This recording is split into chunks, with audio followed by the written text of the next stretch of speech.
With each passing day, more converge upon Earth. Pilgrims of fate. Some already arrived. Others still walking paths they do not yet understand. This gathering intrigues me. They exist in the space between heaven and hell. Their choices now will carve the shape of their eternity. But do they truly know what they are? What forces stir beneath their feet while they play their part on the board? Pawns, perhaps. Or something far more significant. Death lingers near. Yet the dead do not rest. Their whispers grow louder. Their stories claw to the surface. Deeds once buried in shadow now stray for the light.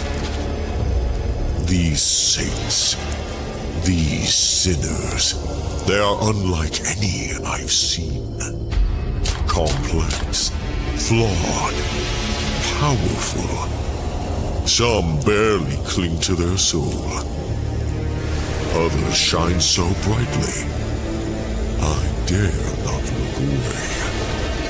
They have been chosen for what lies ahead, and nothing in this world or the next will ever be the same. I must watch them, for within this fractured group lies the thread to a mystery far greater than they can fathom. And soon, it will unravel.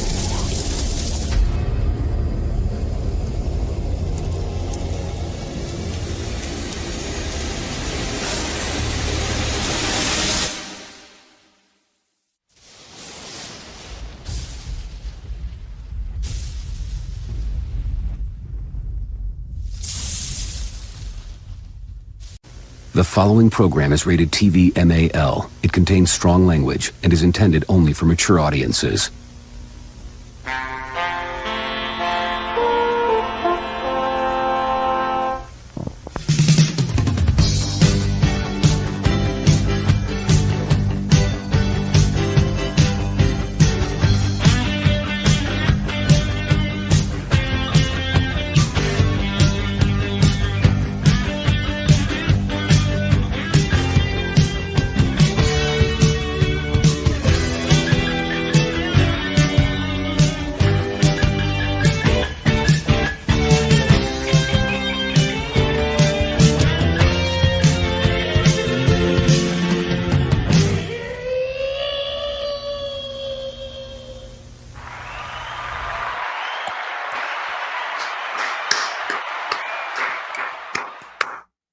Where's Mahler?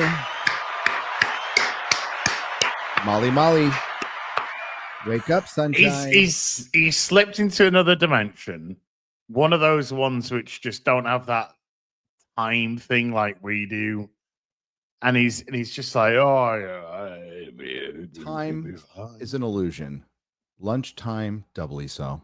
Oh, what about second breakfast? That shit's real. It's real. Hello, everybody. Welcome to the Real Buttbucker bagging, boarding, chatting. Do you know something? I actually do have some. I managed to get some Mylars. Oh, good. And some acid-free boards. So I think next week I'm going to be doing some actual bagging and boarding while I'm here, you know? Yeah, Bought me a couple of comics. Got some, Ooh. got some toys. Ooh. They're happy Time Lords, if you see I them. got a toy that arrived this week, mate. Oh, wait. Happy Time Lords. Oh. Before the dark times. Before. I had a toy that RTD. arrived this week. What's that? It was my Jazz Inc. 1989 Batmobile 1 in 6 scale. Beautiful.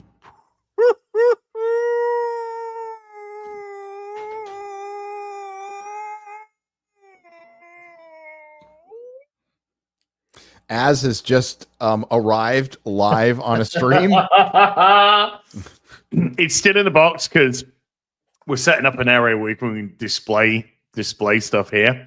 So it's still currently in its box, but holy shit. And then I got another email from Jazz Inc. saying that the 1 in 6 Batman v Superman back computer has just been See, after 4 years. yeah, Dude, it's been so long, right? That when I got the email that said, hey, guys, you need to pay your postage because it's about to ship. I went onto my account and there was a minus number on my sale. And then I thought, okay, I can't pay delivery. It's got minus, it's like minus $200. So I'm like, okay.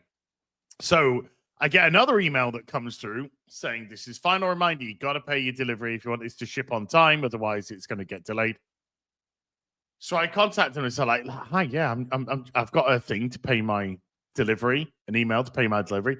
But when I go to the actual item, it says a minus $200 on the order, and there's nowhere I can click to pay it. And they went, oh no. We owe you too. Yes. We ended up lowering the price of the item, so you've actually paid too much, and we owe you $200. That's always nice to hear. So I had it shifted to 2 items that I have on pre-order, which is the Catwoman, the 1 in 6 Catwoman that they're doing from Batman Returns, and the 1 in 6 Penguin that they're doing from and who's doing this again? Jazz Inc. Jazz Inc. Yeah, they've got the licenses to do 1 in 6s now, and they're doing Catwoman and Penguin from Batman Returns. Excellent.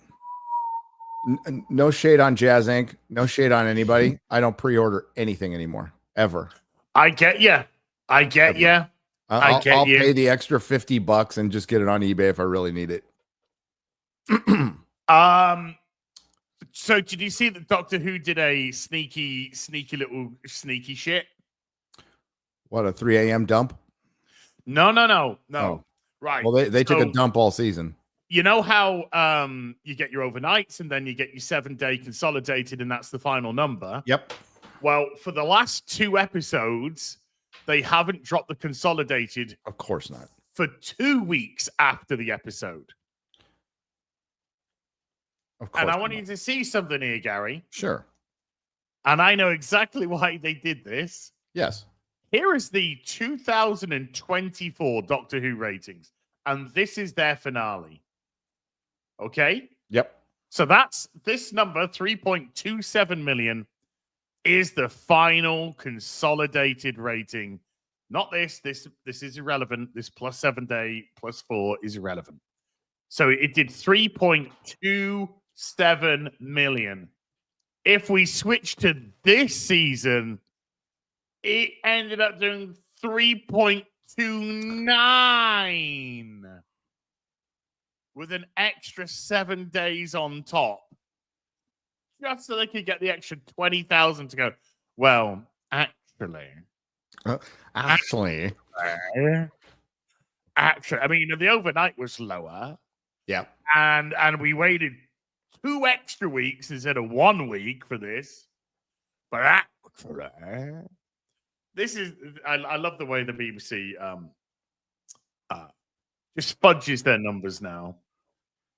That's ridiculous. Well, it's going to be an animated series for little kids. That's for great. Children.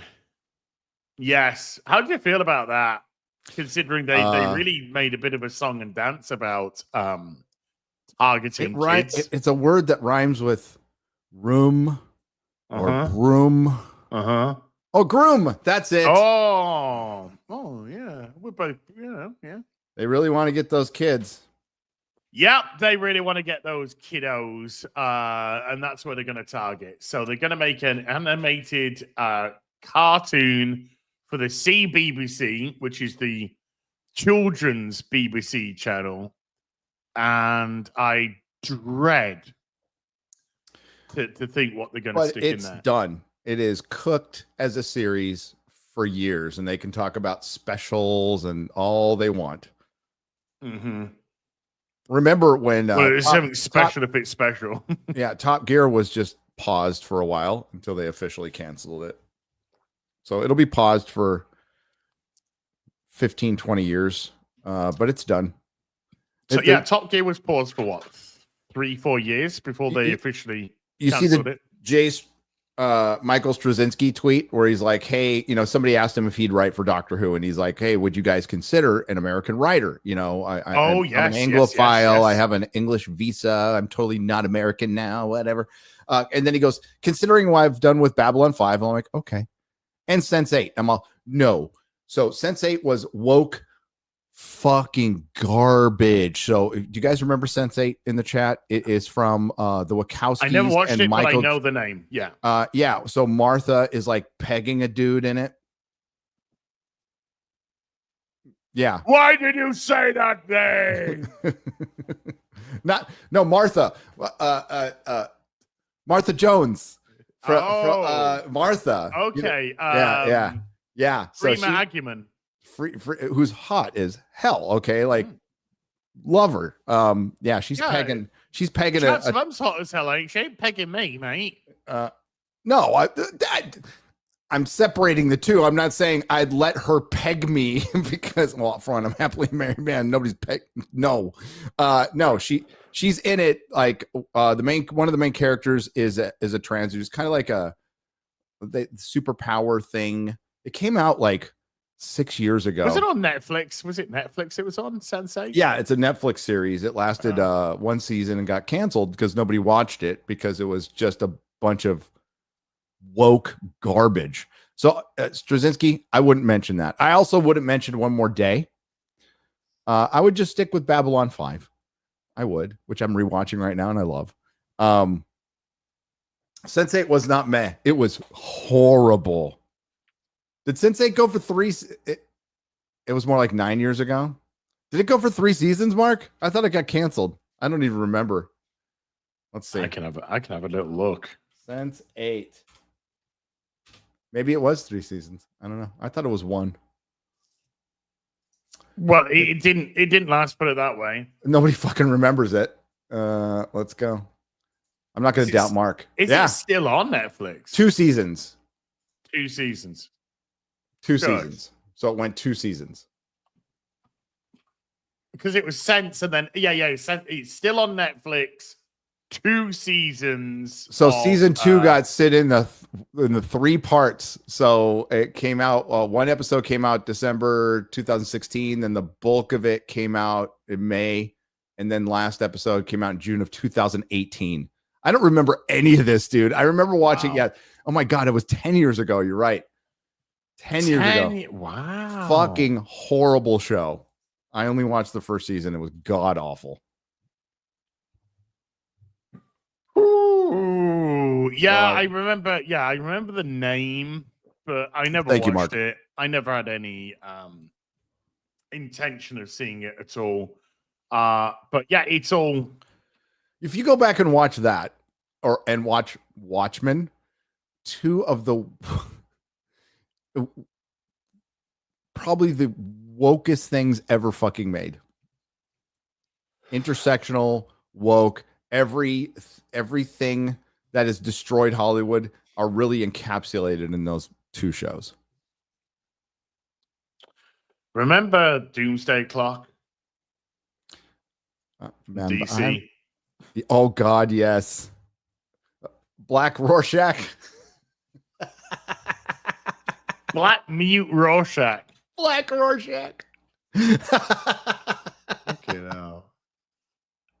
Dude, and it sucks because like Gary Frank's art is so good. It's so fucking good. Yeah. Oh my. Yeah, it is as well.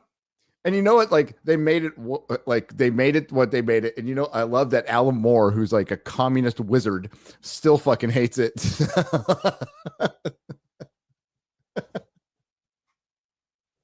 I tell you what, I was so lucky. No, the show, not the film. I like the Watchmen film a lot. Yeah, the show, the TV show. The David Lindelof. My name is Damon. I did Lot. I don't know how to do shows. I don't know how to end things. He went to the Jar Jar Abrams School of Endings. I even dropped off Leftovers. I watched the first 2 seasons of Leftovers, and I just couldn't. Get you know what? Season 3. I noped out of Leftovers. Interesting concept and everything, but it was so fucking pretentious. I was like, fuck off. It's such a this is a very serious show in genre, and this is meant to win awards. Yes. Because we are just so much smarter than you by setting up plots that we never actually intend to deliver on at all. And when we do, and you don't understand, we just say you're too dumb to understand. Yes, because they go nowhere. This is the bad reboot, bad robot school of, hey, look, we'll do this. Should we go to the real BBC background? I only see one of us who's not even on this show. Tits. That's all I That's see. it. That's all we need to see. That's all you need. Really. That's all we need. Nobody wants to see us. Yeah, chat's just like, that's all we want to see anyway. Oh, good. We fucking hate it when it's on your channel, lads. You don't have fucking X-Ray Go. It's just fucking Gary's employee. You bastard.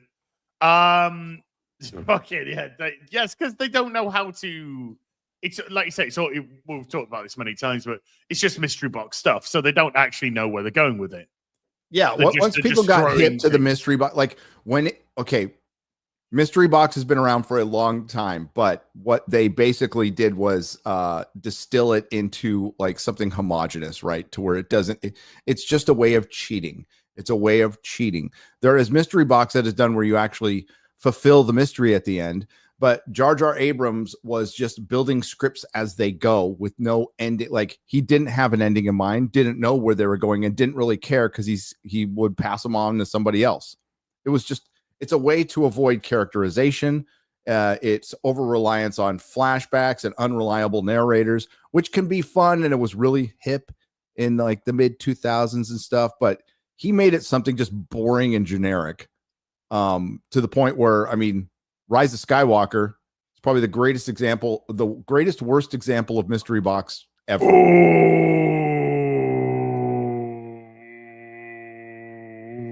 I've never I explain it in a lot of my videos, and I used to get a little clapback on it first until it was easy to find his TED Talk and just where he basically says there's nothing in the box.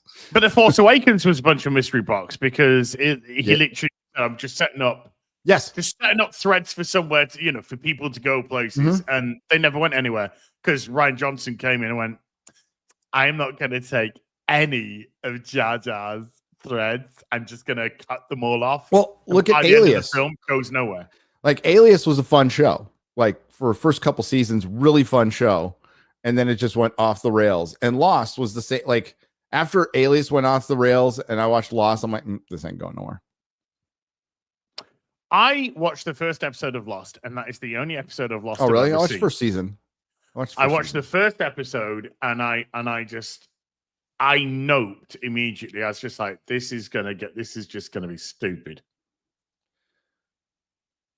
And it did very well, and a lot of people like it. But where did it end up? It ended up with from what I can gather, one of the most unsatisfactory endings. Yeah, it didn't end well.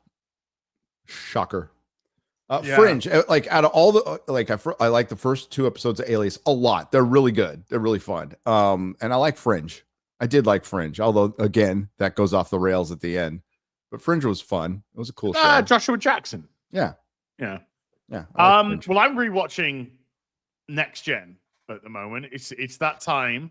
We've got to that time again. Every couple of years, I have to completely rewatch Next Generation, and first couple of seasons, there's some hits, there's some okays. Season 3, 4, 5, 6, fantastic seasons. Season 3, potentially one of the best seasons of TV of all time. Season 7 kind of drops off a fair bit, considering how high the standard's been. But my God, does TNG stick the landing with that 2-part ending? It's one of the greatest TV endings of all time. It's in the top 3 for me. It really is. It's so many people use Next Generation. Like first couple seasons were bad and it worked its way through it. It's like, yeah, but don't compare that to like some Disney Plus show or anything. Get the fuck out of here with that, because there's good episodes. There's enjoyable episodes in the first 2 seasons. Some of them, it's not the best Star Trek ever made, but it's better than the shit that's made now. Encounter at Farpoint. I freaking love Q. I love Encounter at Farpoint. I love it. I've just gone on to Hyde. I've just gone past Hyde and Q. In season 1, I just went past Deanna Troy's wedding, and I'm on to the first detective one. That's shit's fun. I like it. Okay, so remember, that's weird. So I've been feeling a little under the weather because I'm in Wisconsin and I guess I'm allergic to something here. Holy shit. So is it Wisconsin? It might be it's everything is fresh cut grass. So it smells great. It's green. Cheese. Beautiful. But man, I've been just not feeling great. Maybe it was my plane flights. I'm feeling better today. So I sat on my ass for Father's Day and I'm like, what do you want to do? I'm like, watch Babylon 5. So I did kind of the same thing. It's been a couple years. So we start at the beginning. I'm in season 1 up to episode like 12. And like, holy shit, you're already seeing like the character development with Jakar and Lando. And it's such a fucking good show, man. It's such a good show. We already had like I just finished the one where Lando's great. Lando's fucking awesome. But they're already setting up like there's the Earth faction that doesn't want any aliens. They've already set up the Psi Corps and they're kind of evil. Like everything, and they haven't even gotten to the shadows yet. Like they're kind of getting there, and it's good stuff, man. Love that show. The car is my favorite. Am I streaming TNG? Yeah, I'm using my Netflix account. I'm streaming it on Netflix. Oh, you're not using? You don't have your physical media. No, I don't. I actually don't. You do not do. I don't do. tell No, me I do. It's one of the best. It's like our boy worked on it too. I have the green box one. The green box the version. The TNG one where that Robert worked on. Yes. Fucking brilliant shit. The 2 best transfers out there to Blu-ray are TNG and X-Files. X-Files. I need to. That's what I want to go. I want to go back and start rewatching X-Files. We're still doing that too. We're up to season 8, and like I was so hard on the Doggett stuff, and it's like it's really not. It's not bad. It's pretty good. It's pretty good stuff. Probably comparative to today, because even going through season, there's this whole the first 2 seasons of TNG are really rough to get through, but it hits its stride in season 3. Now, actually, the first 2 seasons aren't that bad at all. And, even I'm up to episode 10, 11, because I've just gone past Haven. Yeah. So I'm on episode 11 at the moment. And it's just like some of the writing so far has been fucking immense. Absolutely immense. Yeah. It's writing and character focused so I'm watching it in Babylon 5. You're watching it in TNG. I'm also seeing it in X-Files. And these are procedurals. They're basically cookie cutter, supposedly, with a little bit of an arc here and there with X-Files, and it's still vastly superior to the supposed prestige writing. And that's why when we find a Mobland, we scream about it from the rooftops, because it just stands out so much from everything else. And like there would have been a time where Mobland, even like 10 years ago, Mobland would have been like among a few good shows that are on its level, right? But now Mobland sticks out like a sore thumb because so much stuff is shit. Mobland's great, by the way. Yeah. Watch Mobland if you haven't watched Mobland. But yeah, but that's just it though. Even stuff from them when it was focused more on character story development. They're going to have to they need to find a way to get back to that. Yes. They need to get back to, it's accepted now that a TV series is 8 episodes every 2 or 3 years. Did you see the pictures from Reach a Set season 4? I did. Alan Richardson has always been a woke fucking retard. Like, that's nothing new. As long as the show itself, which is based on books, which are just not, hate to break it to you, there's still a lot of woke retards working in Hollywood. But yeah, bringing on Hunter Biden, like, they just needed a cocaine delivery. Okay, that's all they needed. They needed a little coke. He's a fucking idiot. He's a fucking idiot, though. Yeah. That's why I almost don't want him to be Batman. It's like, oh, God. And speaking of idiots, I'm sure we'll get into it. James Gunn, good God. Superman best be a home run. That's all I'm saying. If he knocks it out of the park, then I'm like, okay, you back your shit up. That's fine. Respect. But I'm gonna make a prediction, right? I'm gonna make a prediction. I think that Superman is gonna be crap. You could be right. I have seen too much now of these trailers. I mean, the last trailer that came out was the fucking absolute garbage. So if the film is like this trailer, it's going to be shite.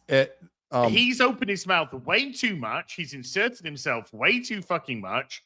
And I think that this Superman film is going to be shit. Okay. Chat, this is in case you wanted to, if you didn't know, this is the pictures from Reacher season 4. There's a pedo and a cokehead next to Aquaman. Mm-hmm. So there you go. Allegedly, in my opinion, in Minecraft. Yeah, you're free to do this. You're free to do this.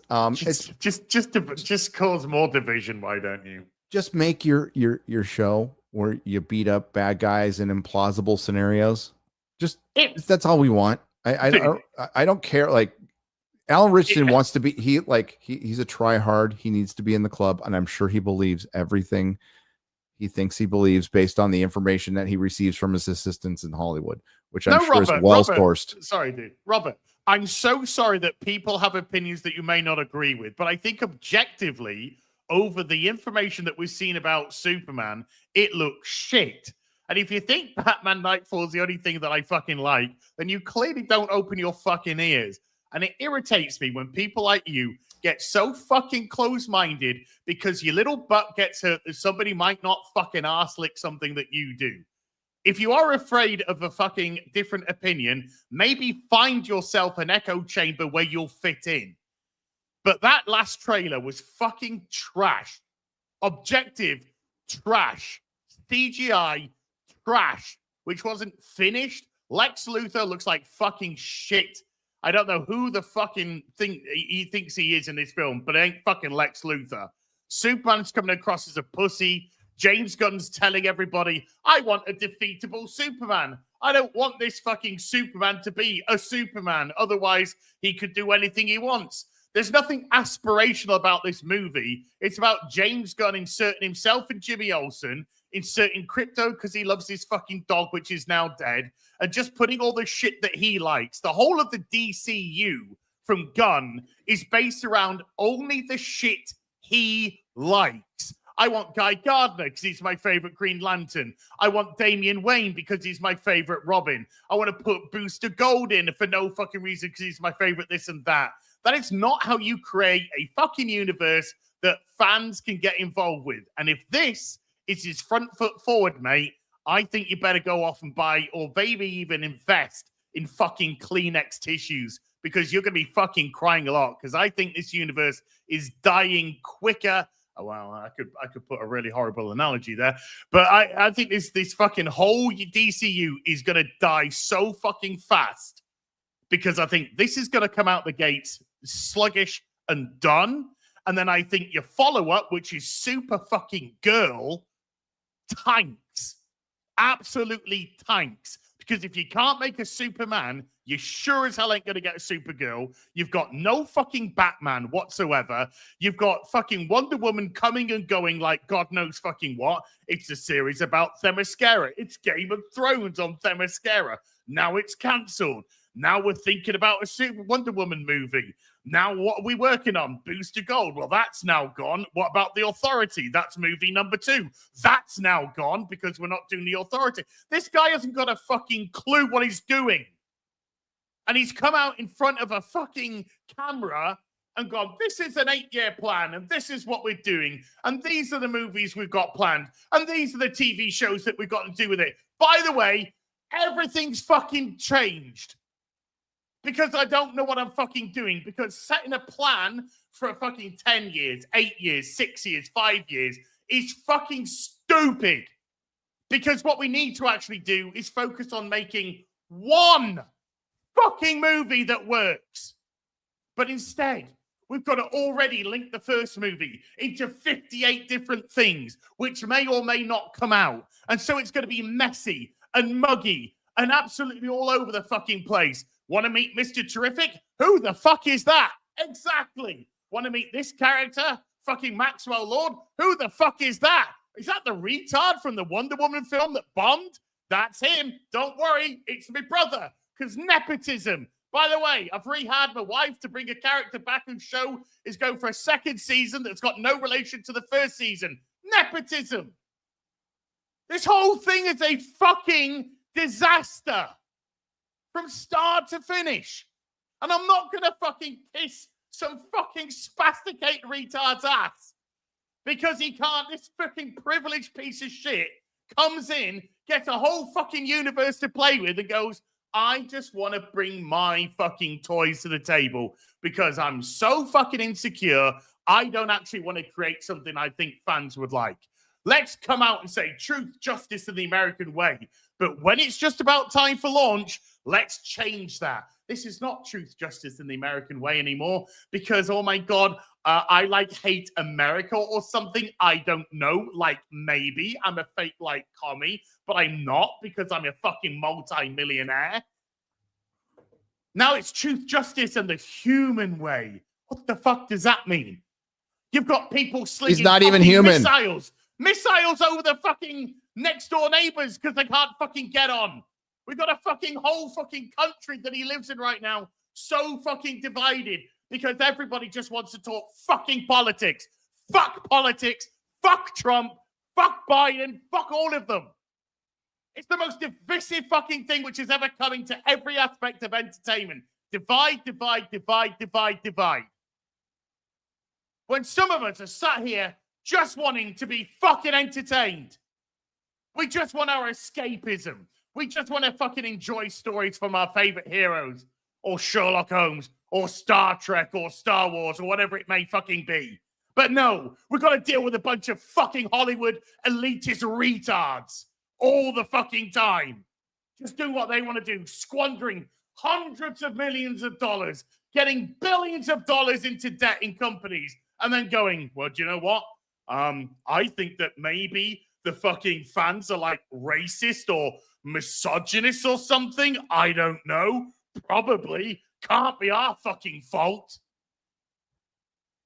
So yes, Robert, maybe I have a look at this fucking mid as fuck bollocks trailer and think to myself, I don't necessarily think this is going to be a good fucking film. If that's okay with you, buddy. Fuck's sake. But that's just me. Yeah. Poor Robert. He probably just slightly disagreed with you.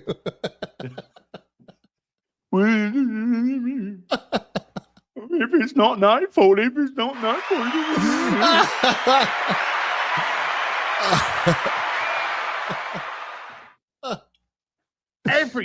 Every aspect of this fucking Superman has just been a fucking disaster. It hasn't been the best marketing in the world at all.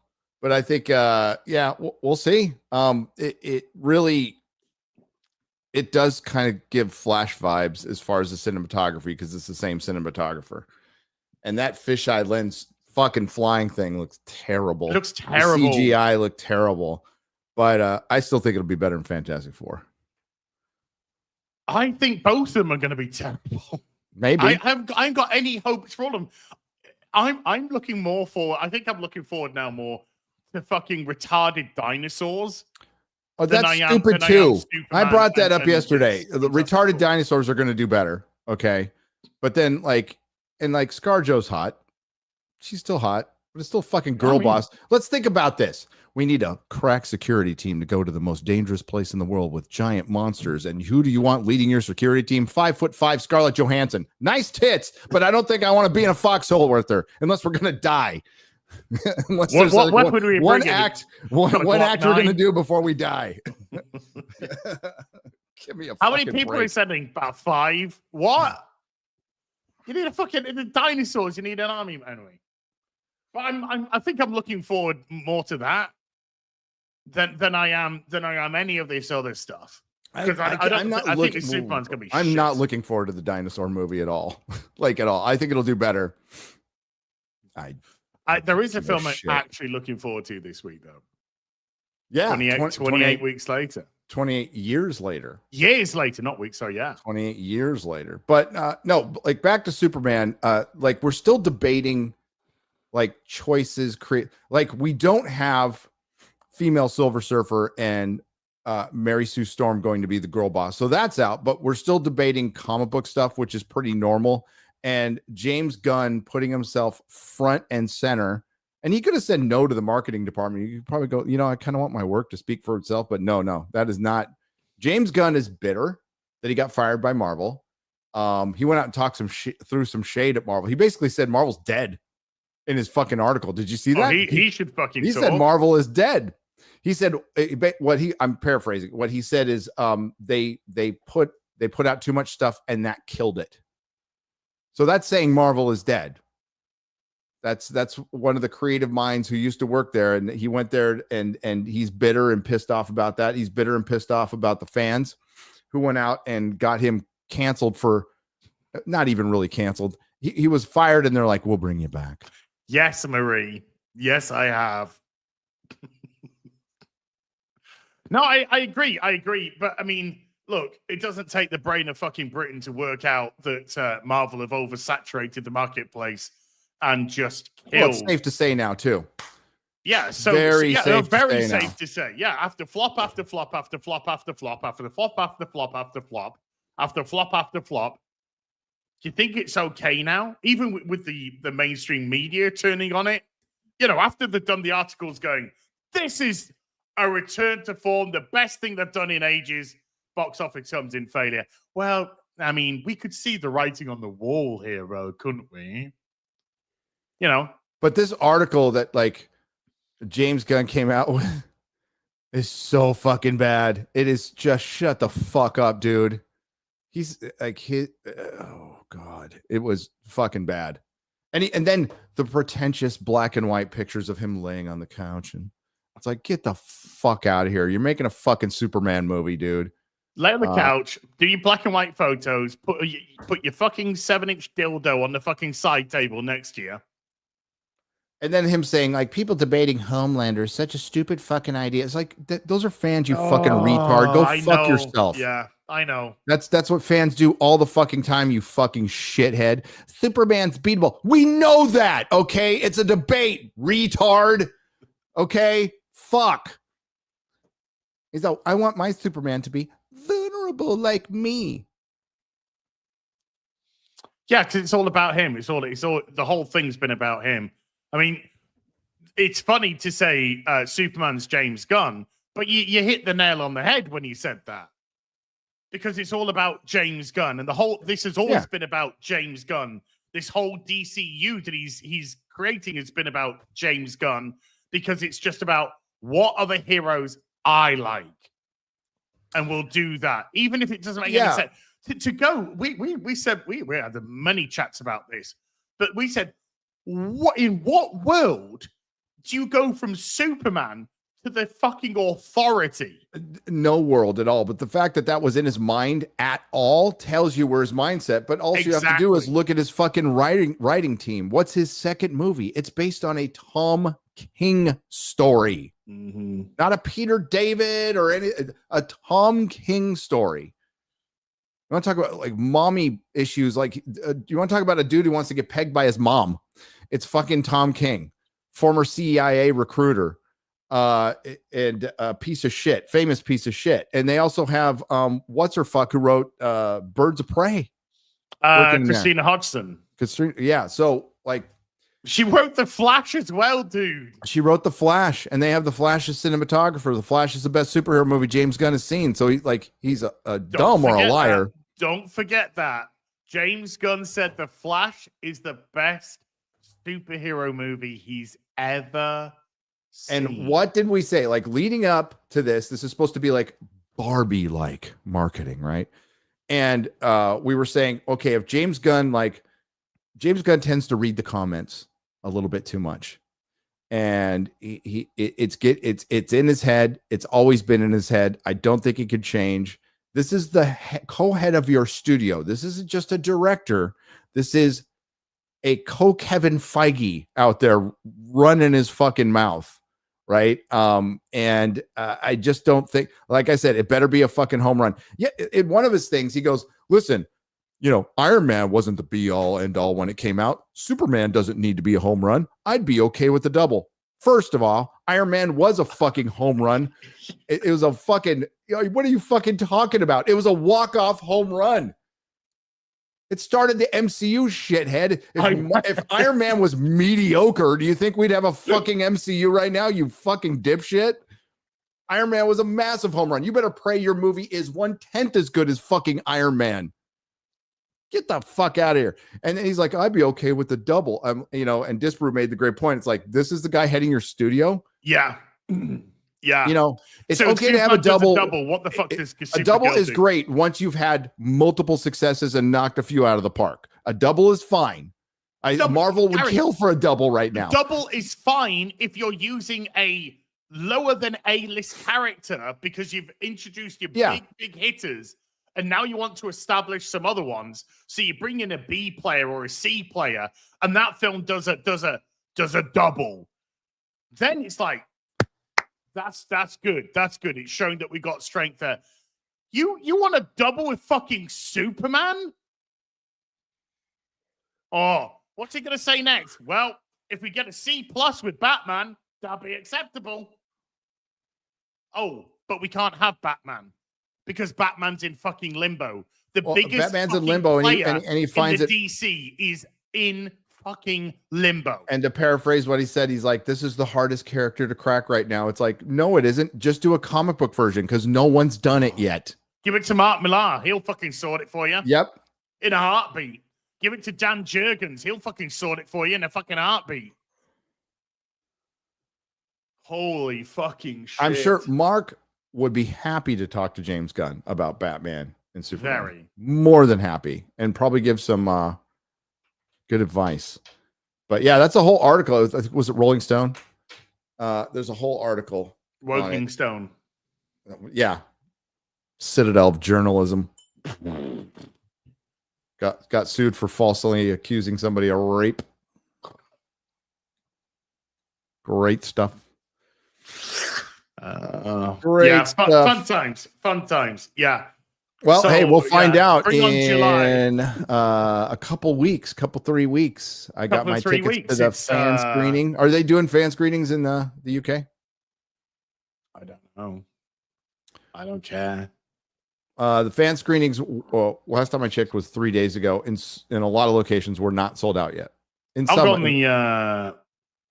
go on the 10th, Thursday the 10th. Comes out on the 11th. Officially, doesn't it? Yep. Yeah. So I'll go on Thursday. I'll go on preview day on the 10th. And I'm sure I'll come out going, wow, move aside, Christopher Reeve. There's a new guy in town. He's called James Gunn. I don't think that'll be happening, but yeah. We'll see. And by the way, chat, the Authority second movie no longer happening. No. A lot of stuff has been shit canned. We are getting the Lantern Show. We are getting Supergirl. We're getting Creature Commando season 2, and we're getting Peacemaker season 2. But we're going to start things out real simple. And he just came out and said, yeah, we're not going to spam stuff out like Marvel. We're going to make sure our scripts are done. And what are they doing right now with Superman? They got 5 things coming out. What are they doing right now with Superman? Literally few weeks before launch. They were reshooting, I believe. Reshooting. Yes. Yeah. It's done though. They finished. They said they finished. Mm-hmm. Gun. Oh wow! The movie. Wow, they finished the movie 3 weeks before launch. Well done, dude. That's dude.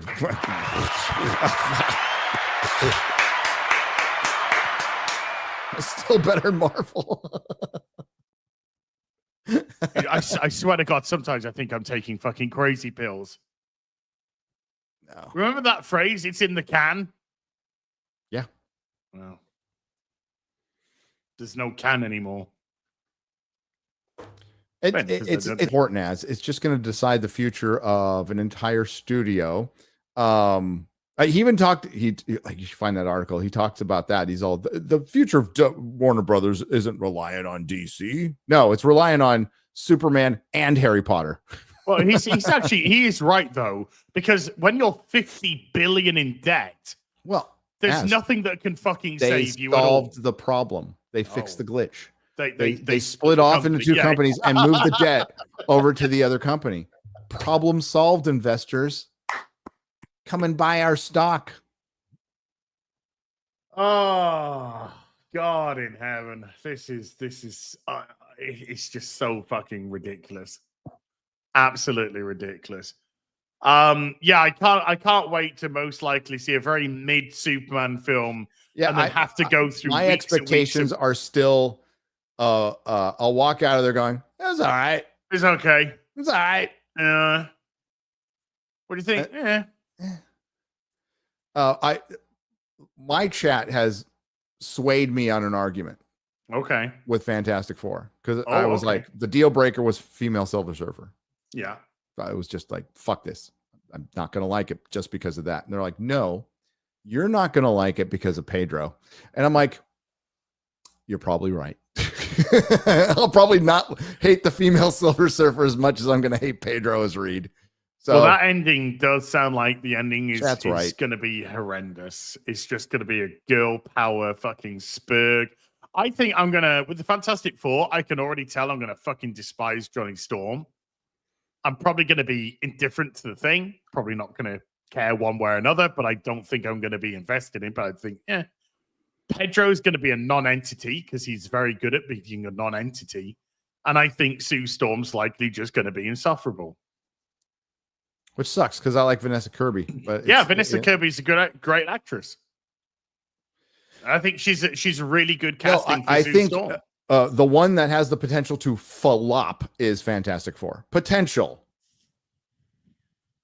Because I think, for one, as much as I like the Fantastic Four and comic book fans, normies, it's just not a normie thing. And that's what that's the great debate right now with Thunderbolts. Is it just didn't catch on with the normies, and I think part of that is true. It paid for the sins of its previous movies. It's also a bad movie, so that there's that. But it not reaching the heights of even Captain African American definitely has something to do with the previous movies. But you also, it wasn't that long ago, Deadpool and Wolverine came out, did $1 billion. But what did we say after Deadpool and Wolverine? It's going to be right back to your regular scheduled programming with Marvel. It will have no effect at all. It had none, zero. And also, look, it's not just it didn't hit with normies. The MCU is expecting people to watch characters they have no idea who they are. And they don't stand out. So you have Temu Black Widow, right? Ooh. And she doesn't even look like a Black Widow. No. She's frumpy. She's cute. That's a cute girl, and they make her frumpy and look miserable. And she's in just like a fucking, it could be just, it could be your typical Netflix action chick movie. Like there's no costume that really stands out at all. No, because it's all muted, it's all dull, it's all miserable. I do like Florence Pugh as an actress. I think she's a very good actress. Nothing wrong with that. To say she's frumpy, I think that's more camera, because in real life she'll probably be. No, she's okay. In real life, she's not frumpy, but they rose Tico'd her in that movie. So and it looked ridiculous what she was doing half the time because of that. Particularly when your stuntmen are, 180 pounds of lean fucking muscle. And then you're putting that against it. I think that's why we had the above shot at the beginning to mask a lot of the sins of what was going on there. And it just, the film wasn't, like I said, it wasn't good. It wasn't even fun. It wasn't interesting. Do you think people are, you think, hey, folks, your escapism is to go watch a movie. Well, we essentially say everybody's fucking depressed today because we are. Because by the way, Hollywood live on a diet of antidepressants and fucking hormones. And they're Avengers, and Yelena is their leader. Fuck off. Get out of here. No one's fucking believing shit, man. Women hate this shit as much as men hate this shit. Women didn't even go to the movie. No, they never do. Well, they do. They do in always a much smaller lower numbers percentage. Than men. Yes. The only movie where that hasn't been the case in recent years was what, Gary? Aquaman. It was Barbie. Oh, it's Barbie. Well, I was going to go a little bit more than Barbie. Yes, Barbie. That got him. That got him to the movies. And then before then, but one was Aquaman, 2019. Yeah. They just trying to make male properties into female properties doesn't work, hasn't worked, has never worked, and that's this to me. This is the marketing around Superman. To me, they are desperately trying to appeal to the female audience with Superman, with all this Entertainment Weekly fucking shit and all that. They're desperate. They're desperate to get. How is Entertainment Weekly still a thing? And goddamn. We talked about it at FNT. Their stuff, their promo stuff is so cheesy. I love it. It's great. I can't wait. I've gotten so much material from them in the past, dude. I can't wait. Warner Brothers will probably try to hit you on that. Good luck to anybody trying to make a video on Superman. You might as well just draw stick figures with a little fucking S on it. And Warner Brothers will fucking still hit you. I might do that for my review. I'll just open up MS Paint and then just start drawing as I'm doing. So Superman, you can tell Superman's got a little S curl. He's got a little S curl on that. But yeah, I to say I should be looking forward to going to seeing the Superman movie. But the first trailer I thought was okay. I hate the costume. I've always hated the costume. The second trailer was like, whatever. And then this trailer, which just dropped, I just thought, shit. I was like, oh no. Is there okay, 28 years later, I'm mildly interested in it, I'm looking forward to it. Great trailer. I'm looking forward to it. Is there any other movies you're looking forward to this year that go in the theaters? Like Guillermo del Toro's Frankenstein on Netflix. I'm looking forward to that. Yeah, that's on Netflix, though. That's on Netflix, but that looks good. If it was in theater, it would probably be the one movie I'm looking forward to this year. But no, it's probably going to be some F1. I mean, I'll watch F1. I'd like to watch F1, but well, I'm going into that going. I'm probably going to like this. This will probably be just a fun little racing movie. I think I'd probably like F1. F1 looks fun. I'd be surprised if I didn't like F1. Mathregan. Nobody 2's next year, is it? Weapons looks interesting. It does. Is that with the kids? Yeah, Weapons. Yeah, the kids that just run into the night. Yeah. That looks. I'd say that would be interesting, but like anticipating. Yeah, I can't wait for this movie to come out. It's like I'm not nothing. Like even Tron Ares, despite Jared Leto, we'll see if he survives his accusations. Innocent until proven guilty. Dude, like the guys have got a fucking cult on an island. I'm sure it's perfectly fine. where he just smashes.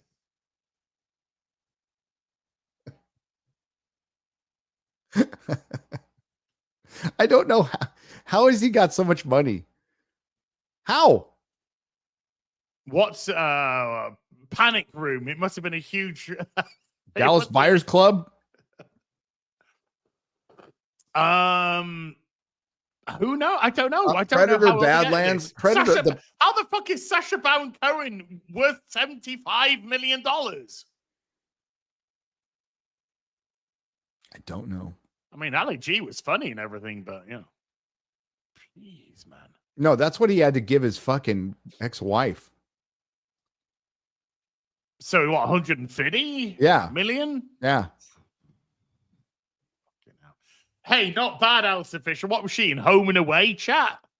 From Home and Away to $75 million. Wedding Crashers. Wedding Crashers. Yeah. I'll find you. She just the site. Yeah, it's right there in the movie, bro. Why'd you marry that? I don't know. Having seen his fucking fall to a complete fucking weirdo lefty, I don't know who's the most insufferable. And judging by the fact that everyone's leaving Blue Sky because they can't even fucking stand themselves. Shit, we need to go back onto Twitter to argue with other people. Who could have seen that coming? Shocker. They're all going to be back. Why is it always why is Blue Sky only got extremists and pedos on it? I don't know.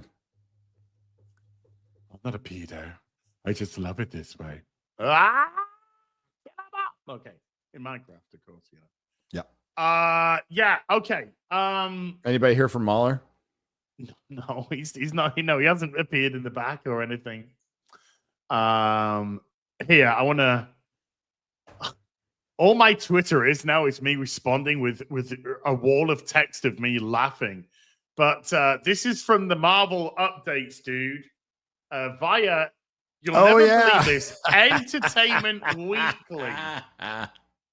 So let's bring up the Entertainment Weekly article. Holy shit. Drag Races, Shea Coulee? Shea Coulee? Shea Coulee? Is that Shea Coulee? Is that meant to be some like risque joke or something? I don't fucking care. Reveals intel on Ironheart character that they haven't put into the marketing at all. It's got it. No, it feels intel on Ironheart character's secret past. It's not such a secret. It's a dude. I'm looking at it. I don't think it's a secret. Yeah, it's not really a secret. Seems pretty fucking obvious, actually. Fierce hacker bringing a fierce hacker, not just a hacker. It's a fierce hacker. I hack with ferocity. Slay Queen. What the bringing drag to the MCU. This ain't the first thing that's bringing drag to the MCU. Why? What? Oh my God, Gary! What else was there? You're kidding me. You're really fucking asking me this right now. There's a whole fucking meme of you. Oh. What the fuck? Now, technically, that's not drag. Okay, drag is dudes who know they're dudes who dress like girls and go out and sing and do their little shows and stuff like that, but they still know they're dudes. That's pretty much drag. That's not trans. There's still a difference. I know most people don't care, and I really don't either, but I just want to make that distinction. Yeah. Also, the Acolyte, remember? Oh, that's not MCU, though. That's Star Wars. It's I'm pretty sure there was one in something else, too. It might have been She-Hulk again in the bathroom scene. Wasn't there a trans chick in the... Remember when she goes to the bathroom? I don't know, mate. I'm already making too many mistakes with that. So don't add another one onto the list. You will be seeing the diva in some looks. Okay, legitimate question, mate. Who the fuck is this for?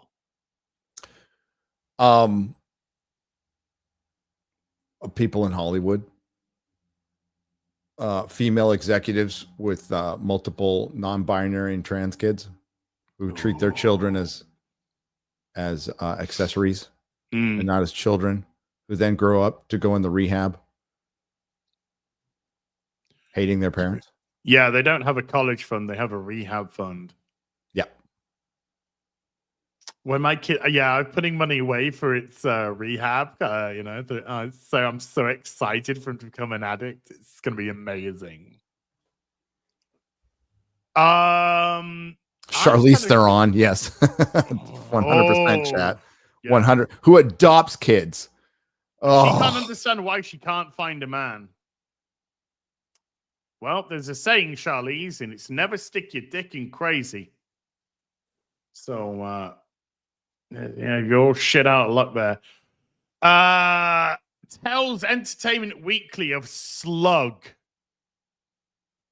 his Ironheart character, who's on the run from a past that includes drag.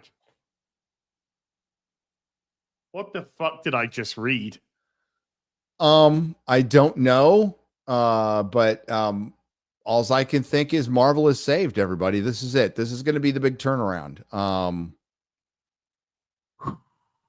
It's completely understandable why context. This show was made 3 years ago. Oh no. The show was made 3 years ago based on an ideological direction that they thought they were going 3 years ago. They thought they were on the right side of history, everybody. Mm-hmm. They thought all your kids would be trans and we live in a big old Hollywood bubble world. And those beliefs, which were erroneous to begin with, have come crashing down around them. And Marvel was contractually obligated to put out the show, something people in Marvel have said is the worst thing they've ever made. This is going to be Marvel's Acolyte. This is going to be Marvel's Acolyte. Now, is it going to hit the stratosphere like Acolyte did? I don't know, but this is Marvel's Acolyte, 100%. I don't think it can, in as much as no. I think people are already so tired. Yeah, it will just wash over them. No, because we're in the apathy phase now. Yeah, I mean, balls deep in the apathy phase. Balls deep in the fucking apathy phase. So I don't think enough people are going to care, but I think it's going to be just as cringe. What do you make of just as memorable? Shay tells EW he'll play a character called Slug, which is code name for a secret identity. Who are they going to be? I have no fucking idea. Superman's James Gunn? Well, I mean, when you're a drag queen, you already have a secret identity. So but if you're a drag queen, is it the secret identity of your secret identity? But you can't be a she if you're a drag queen. Because a drag is a man dressed as a woman. So but you can't be a woman and say you're a drag queen if you want to go by a female fucking... These people are fucking mental. Yes. Fucking mental. Hi, kids. Do you want to see some mentally fucking ill people be fucking retarded? Well, here we go. Fucking unbelievable, man. Sorry, dude. I'm having to order another coffee. Okay. If we're going to be playing games, I'm going to need a cup of coffee. Of course they're going to call her she. Even if he doesn't want to be called she, they're still going to call her she to be safe. But then they'll be dragging as a dude. I don't care. This is not a fucking person dragging as a dude. No, Dudes I will have fucking makeup. And as always, I will not participate in your fantasies. Yes, you can have whatever fucking fantasy you want. Yes. I will not participate in it in any way, shape, or form. You have fun, but I do not wish to join you in the sandpit. I have my pronouns that I've been using for 50 plus years, and I'm not going to change them. No, for your delicate sensibilities and your fantasies to help perpetuate what is. There's the mental illness aspect, and then there's just drag queens. Drag queens can exist. That's great. That's fine. you're still a dude. Yeah. But as you've said before, drag queens are very much understanding that they're men. Yeah, they're dudes during the day, and they dress up at night, and they go do their little cabaret shows and shit. That's fine. And it's an art form. No problem with it. Some people may not, but it's an art form. Whatever. Blah blah blah. There's plenty of straight people who've done drag because of it's big in the East. In the East, it was anyway. There's a huge history behind it. Put it that way. It can be it's funny as hell too. Stupid. So yeah, but and the Marvel Cinematic Universe hasn't seen anyone quite like RuPaul's Drag Race All Stars winner this week. Coulee. This week. Today at 10 a.m. on a Tuesday. On a Tuesday in the year 2025. On the 17th of June. On the 17th of June. We've never seen that on this day. And the drag entertainer, recording artist, and freshly minted star of the upcoming miniseries Ironheart knows his character is about to make a vivid impression. But you're not, though, dude, because nobody's fucking watching this shit. Lily Savage was awesome. Lily Savage. And Dame Edna Everidge, of course. Absolutely fantastic. You'll be seeing the diva in some looks. The Chicago-based entertainer exclusively tells entertainment. Oh, shut up. Of fusing drag aesthetic with superhero via slug.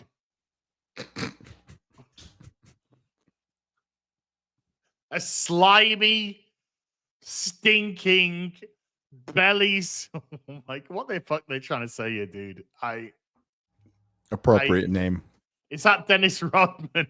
Yes, that is Dennis Rodman. I saw that under the tweet. Dennis Rodman's lost some weight. A mysterious character Shay identifies as a, quote, a really fierce hacker. There's Ironheart's going to be some fierce hackery for sure. Oh, dude, we're going to get onto my favorite line in a second. Who plays a key supporting role in the next chapter? Whatever. I help a group of urban Robin Hoods to take away from the privileged. What? To help give back to the community. No! Somehow, Director X returned. We be Robin. We be Robin. It's coming back, dude. The regurgitating tune is coming back. Holy shit. I mean, how many times are we going to see? I help a group of urban Robin Hoods. Okay, you don't know what Robin Hood is, you fucking retard. Okay, I help a group of urban Robin Hoods take away from the privilege and help give back to the community. So you steal shit from people that they paid for. They've earned their money at work, going to work to pay for stuff. And you feel like they're privileged because you want to be a drag queen all fucking day and not have a fucking job and steal it and give it back to the community. Again, I have to stress, Robin Hood didn't steal from the rich and give to the poor. That is a very, very big generalization. Robin Hood stole from the people who stole the people's lands, who upped and stole their money. He literally stole back what had been taken through unfair taxation, unfair theft of land, unfair theft of property. He didn't just go, these people are rich, I'ma take their shit. He retook unfair taxes and unfair thefts. But there again, that's a little bit too much for them to comprehend. Well, sorry, had a little snack here, but you almost want to give shitheads like this what they want. I mean, we'd all be dead, But I almost want the little fucking socialists and communists out there who think that because the state will be distributing money, I could be a drag queen who writes fanfic all fucking day and make a living at it. I almost want to be there when we're both in line digging our own graves. Mm-hmm. And I just want to laugh. Well, we did give them what they wanted. It was called Chaz. We did. And it fell apart in a matter of a couple of weeks. It had a higher rate per capita of murder and rape than anywhere in the fucking world. But hey. Garrett survived it. Garrett went there. Did he?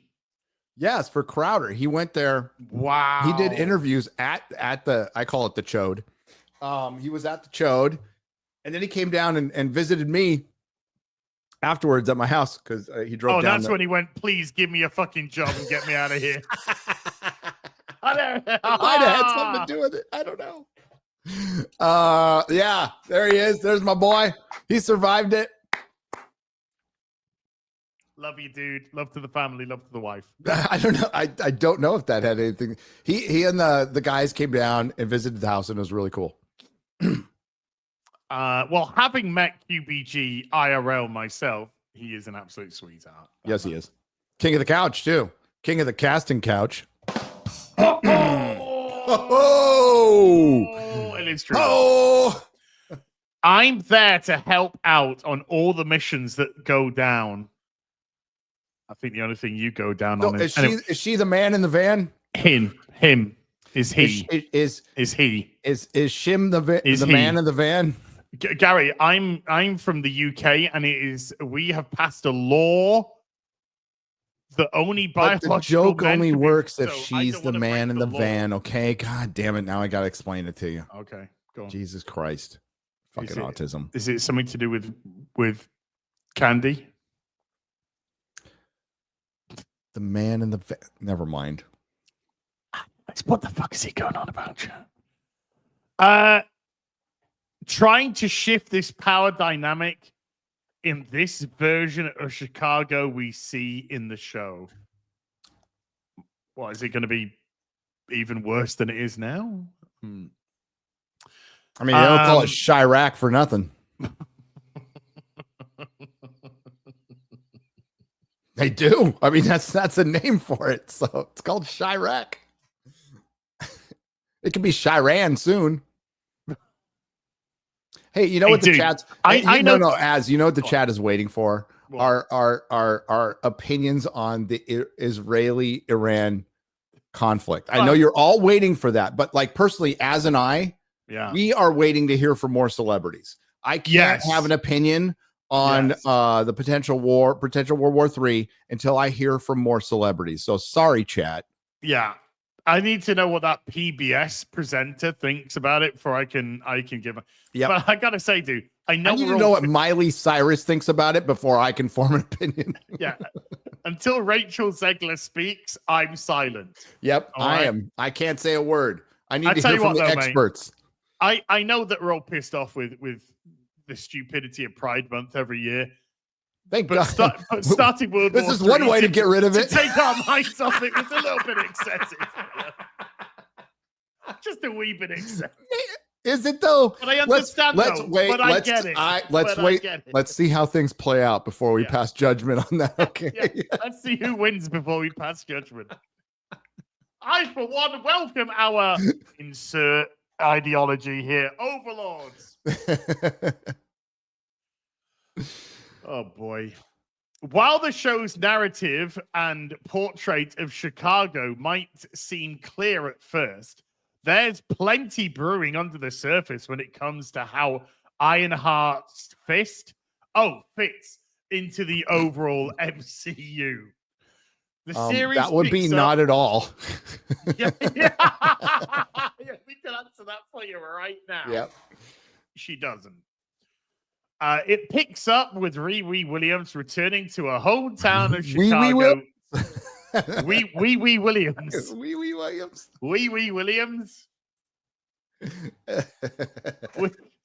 Are you having a go at my speech impediment, Gary? Yes. Riri Williams returning to Chicago to attend MIT. There, she crosses paths with Parker Robbins, also known as The Hood, who mentors her prowess, leading her to construct an iron suit and establish herself as the titular hero as she fights to save Chicago from a new threat. What, is it black people stealing? I think it's... No, it's only... Well, that's all they're fucking doing in these It's only the black now. on black murder. I don't think she's going to... But, you know, she's going to somehow connect her costume with the Darkhold. What? And dark magic. So, yeah. And they're wasting Mephisto on this. I can't fucking believe that. Sacha Baron Cohen, who probably needed the money to pay off his ex-wife, Isla Fisher. It's all making sense now. No, it's all making sense now. He said new threat as this. That isn't one. Okay, sorry. Wow. I'm pressing X to now. They say Slug doesn't get into much of the action-orientated spectacle. What? Yeah. What's can you scratch your eyes out? Yeah, to just come in doing kicks, like high kicks, like woo. Sing you a song. Yeah. I'm more of the ... I'll drive the getaway car. I mean, the suit.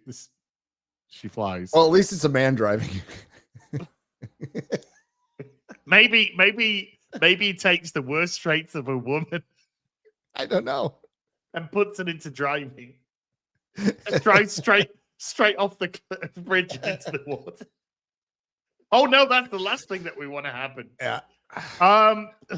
I'll drive the getaway car, hang out in the van on my cute little laptop with my fierce nails. Is he going to be typing like Cynthia Erivo with the nails?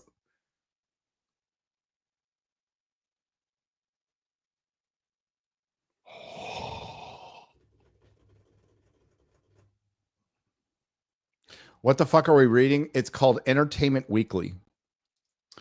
It used to be a magazine, kids. It was like an internet on paper.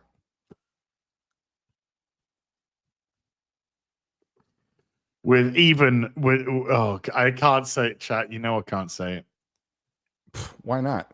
Oh, because you're on your show? You're on your channel? You'd say it on my channel. It's the odd channel. Dude, you baited yourself into saying the C word on fucking Friday Night Tights. We didn't get popped. That's good. That's good. And all of us are just like, why did Gary just say that? It's so funny that the most controversial thing on last week's FNT was our fucking takes on How to Train Your Dragon. It's like, good God. Yes. Jesus fucking Christ. Yeah. Which did pretty well. It did really well. And that's great. It's a great movie for kids. Like I went back and saw it the next day with Melissa's cousin and his daughter, and she loved it. And that's what it's there for. It also did not need to exist. It wasn't better than the original, and Astrid was fucking terrible. But I thought the movie was fine. I liked it. And I think its success will bring us so many more live action remakes, and it's horrible for creativity. That's, and culture, but that's me. But also notes that the glamorous elements of Slug's aesthetics aren't just for show. From my understanding, this version of Slug they're presenting is someone who's being referred to as a code name. I don't want to give too much of their backstory away. They need an alternative code name to go by because what are they fucking talking about? I don't care. Nobody cares. So is this person going to be in the show like 5 minutes? I'm thinking this person's going to be in the show for 5 minutes. You know when you get the tech person in the CW show? That's them. They say 3 lines. Wait. And then just tap the keyboard. So for the rest is of that the time. okay? I just want it for context. As the picture you see is a picture from the TV show. Okay, but here they say, "Stop! Don't scroll. Scroll back up. Scroll back up." So there's the picture. Yeah. Now scroll back up to where you were. No, well, what? No, down. Yeah, there's a difference between up and down, Gary. Yeah, there is, and you're going the wrong way. But go down. Keep going. Right there. Stop. Stop. Fucking go up again. Jesus fucking Christ. Stop. Okay, the drag element, he confirms, comes in the form of tiny bits of information the series slowly reveals about Slug's past. I'm guessing the actual image of you kind of gives that away. Okay. I know it. What? This person's drag? Oh my God. We don't need Sherlock Holmes to fucking work this one out, sunshine. Jesus Christ. Can you guess my past? I might be going out on a limb here. Were you a drag queen at all? I never would have guessed. Did you know? What a shocker. You know? I don't know. It was the fucking dress. The giant bulge. It's the dress and the fucking...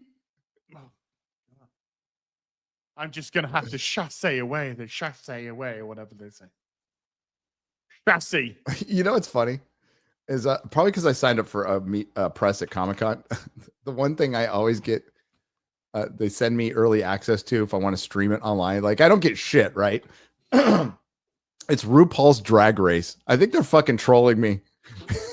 They're like, you want early access to RuPaul's Drag Race? I'm like, I don't want I don't want access to it at all. Get the fuck away. I don't want anything accessing anything of mine. Okay? I got that email. I'm like, what the fuck? I mean, I can say that I've never had that. Respect. Sure. Oh my goodness me. They've kind of left drag. They're a drag queen, but it's kind of a past life, Shay says, choosing his words carefully.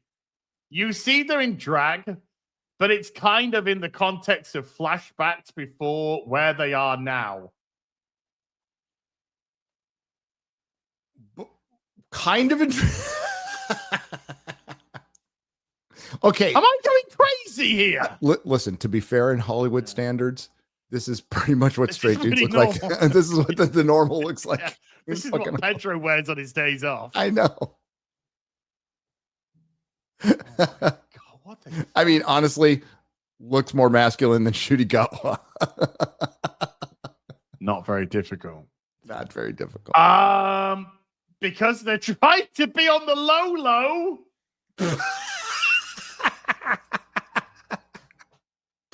They're trying to be on the low. So subtle. On the low. Oh yeah, that's crushing pussy for sure. Oh yeah, I'm seeing the fucking pinnacle of masculinity here. Yeah. Holy fucking shit. That is the very definition of subtlety right there. Can you just continue to do this for Why? us, please? Hold on. No, don't leave this picture up and then No, go down to oh, that sounds bad. That's even better. Across his first major scripted acting role, unless you count several comedic acting challenges so big shock. This is the first his first acting role. Shay says he felt so much love and respect on set and hopes people take away the amount of genuine heart that was put into the production on all fronts. Particularly, he recalls an open and compassionate crew that made him feel welcome in new territory. 3 years ago when they filmed it. And they waited until the last possible minute to release it. After all, Slug marks a departure from the kinds of characters audiences typically see in the MCU. Not really. No. Just because he's a drag queen, he looks just as cringe as so many other things we've seen. A big budget blockbuster franchise known for its leading men, Robert Downey Jr. and Paul Rudd. I mean, I like Paul Rudd, but like Chris Hemsworth, baby. And ladies, Scarlett Johansson, who will never come back, and Brie Larson, who is done too. Slug, Shay reveals, goes by they, them pronouns. Oh, well, then you've been misgendering fucking Slug the whole time. And in the small regard, helps keep the MCU on a broader path in terms of character representation. Finding ways to exist in a way that felt truly authentically to me. Because there's nothing more authentic than a guy in woman face. I mean, that's really authentic, right? And also to the character was really cool. Shay reflects of her time fusing her acting talents. Well, let's not get ahead of ourselves here. With a genuine affection for Slug as a character. Well, I mean, you've been acting your entire life. You've been acting like a woman. So maybe you try to act like a man, but I don't know. This isn't different for Marvel. This is very much the same for Marvel. This is the same old for Marvel. All that bullshit we heard about turning things around, and they might be trying to actually do that. As I've said before, they don't actually know how. This is show business, or it used to be show business. Now it's show propaganda. So that's why instead of shit canning this and never letting it see the light of day, which would harm YouTubers but be better for the world, they have to release it. And they have to release it before a film that is going to decide the future of superhero films along with Superman and decide the future of Marvel. Thankfully, nobody will see it. Nobody will see it except for YouTubers. You bet your ass I'm there. As soon as this thing starts, it's circled on my calendar. Because you know what? I like a good laugh. I do. I like chuckling. And this will probably be low-hanging fruit. I mean, Acolyte was some of the lowest hanging fruit out there that ever existed. But this should be fun.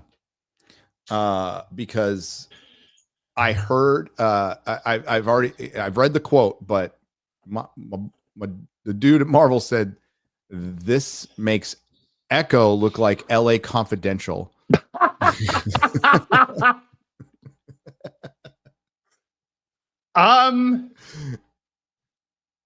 I can't see why. I mean, what could possibly go wrong?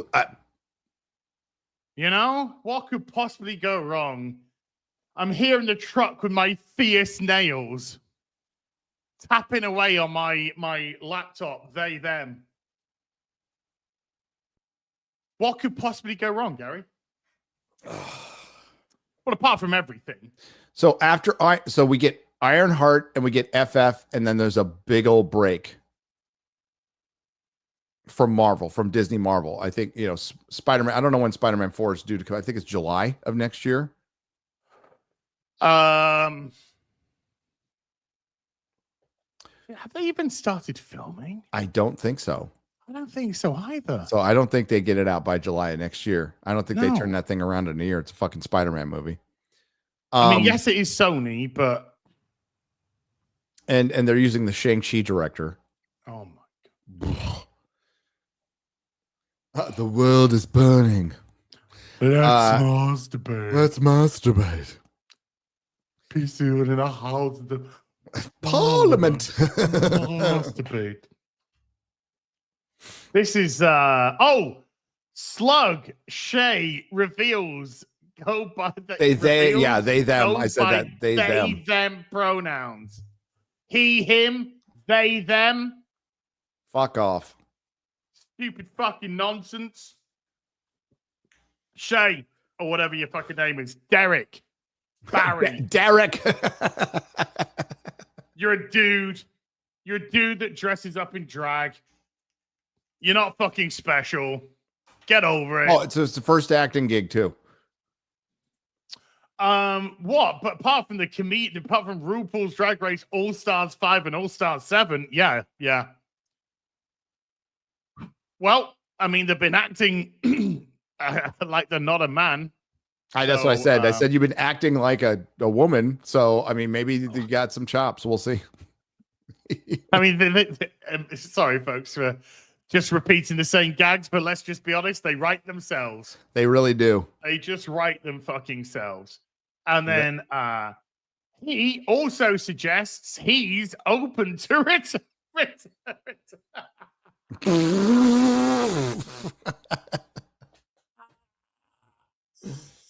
He's returning in future editions, but as is typical for an MCU project, they all get cancelled in the end. Things always evolve, stories always change. This has been on the shelf for 3 fucking years. Yes. You never know when a character might be relevant or irrelevant. 3 episodes of the 6-episode series premiere on June 24th. Half the series. Half the season drops immediately. As we desperately try to pop a rating on something somewhere, which we're not going to do.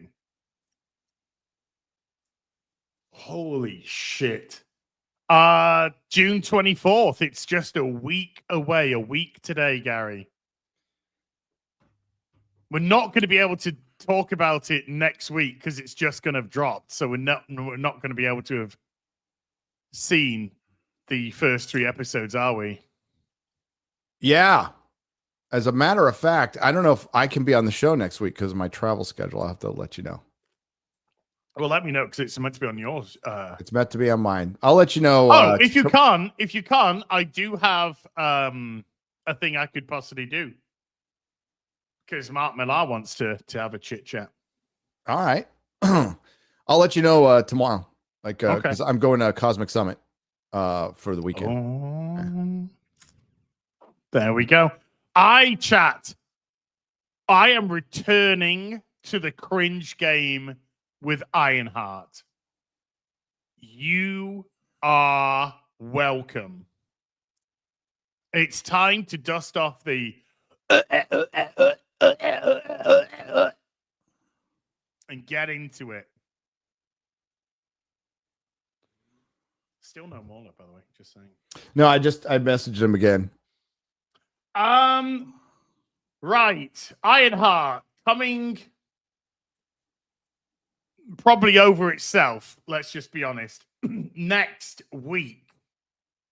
Chitty chat before we go into the next thing, which is going to be the very funny Naked Gun trailer. And by very funny, I mean it was complete and utterly unfunny. Just a quick plug. The link pinned at the top of the comment section, and if you're watching this later on, it's in the description box down below.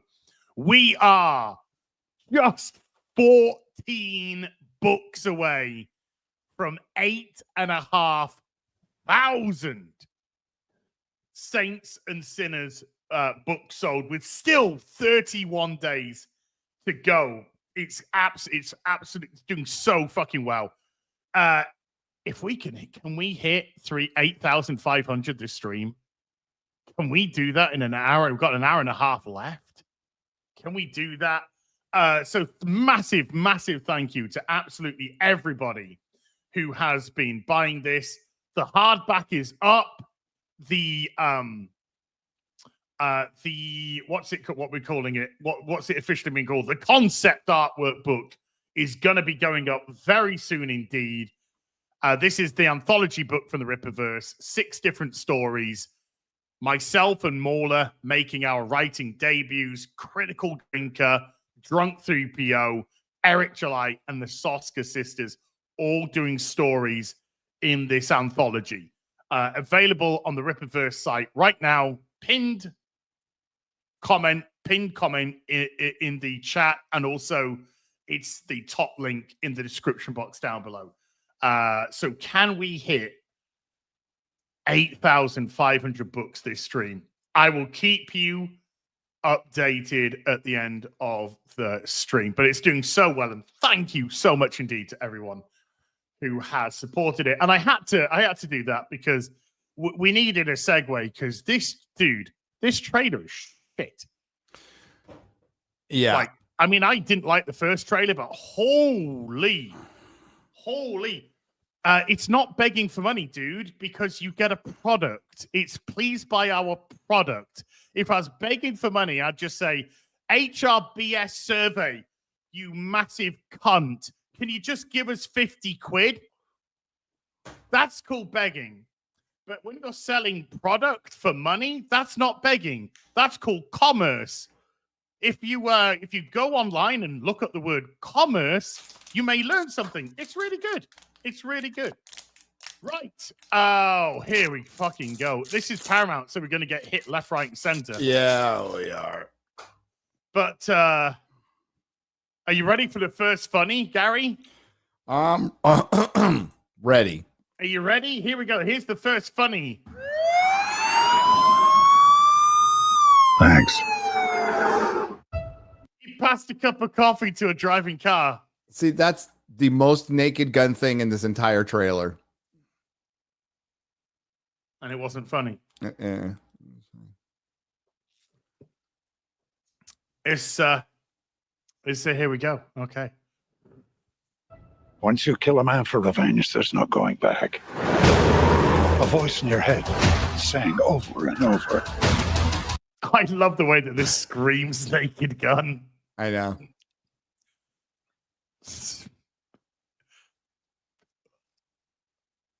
Are we on a different fucking planet?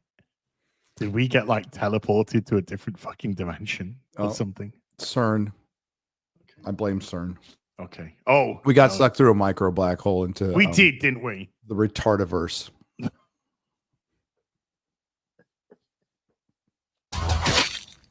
That was awesome. Who are you? Drebin. Detective Frank Drebin. Thanks. We saw that joke twice in 26 seconds. Yeah. And they're not playing the Naked Gun theme. It's whoop, whoop, boop, boop, instead of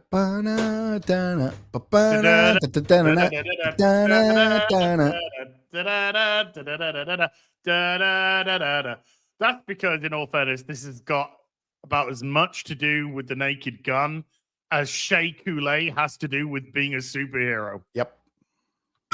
Police Squad has always been the elite of the elite. But it hasn't, though. But it hasn't. What? No. Hi, Daddy. It's me, Frank Jr. Turn this one off again. Hey, Dad. Boy, I've seen all this. Okay, that's the only thing I chuckled at in the first trailer, and I'm over it now. So, oh look, he drove through the barrier. And you. Why people don't react? This is it. You don't get it. You don't get it. You don't react to these things. These things just happen. They're normal. You don't react to people going. That's they just don't get it. We just watched all three of these movies for EFAP. Yeah. So we have discussed them in detail when we weren't laughing our asses off. Yes. And it's really missing the point of the again, it's a trailer, but it's missing the point of the whole of the original, which was insanely clever, really smart stuff, and a parody of shows like Dragnet. If they leaned into like being a parody of like Taken or any or cop procedurals now, NCA whatever, NCI whatever. Yeah, they should have like maybe threw Naked Gun in there, but called it like NCIAS CPA NAACP Naked Gun. Yeah. That might have made more sense. And you, Frank, are the best of the best. Need a bathroom. I need this room immediately. There's a line, man. Police business.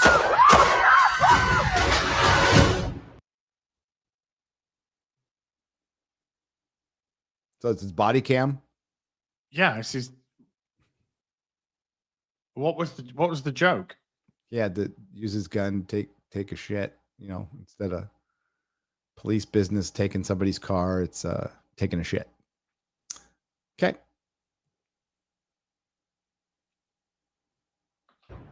Mm-hmm. Oh, I'm going to ruin another suit.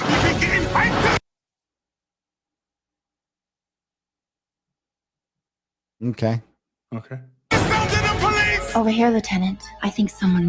Okay, so I didn't even realize. It's Pamela Anderson. Pamela Anderson. Okay. Murdered my brother. Please, take a chair. Thank you. I'll find them. This is what I do. Says you served 20 years for man's laughter. You mean manslaughter? Must have been quite the joke.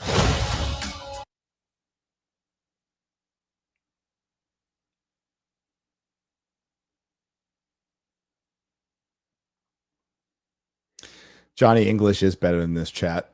I want to see Johnny English now. Way better. Yeah. Way better. So Look, it's Los Angeles, not on fire. You let me know anytime that you want to laugh, okay? Okay. Okay?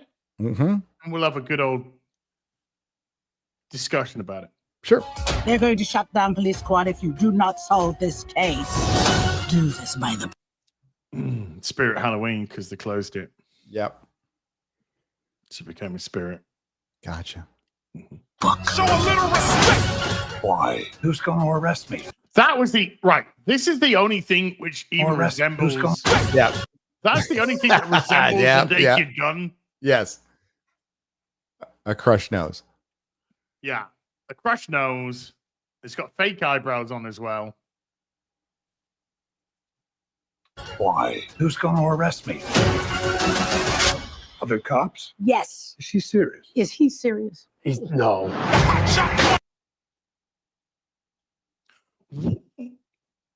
What are the jokes? What's the joke? You're just literally saying words. It's not a joke. It's who's going to arrest me? Other cops? Yes. Really? Yes. What's the joke?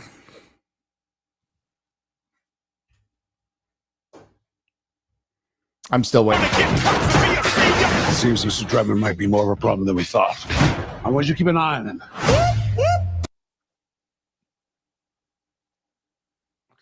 Okay. The Austin Powers joke. The Austin Powers bit. Well, I mean, like, Naked Gun did it first, too. They did. They've done stuff like this. Yeah. But, yeah. This oven is disgusting. It still passes. Huh? It still passes, you know. I mean, it's...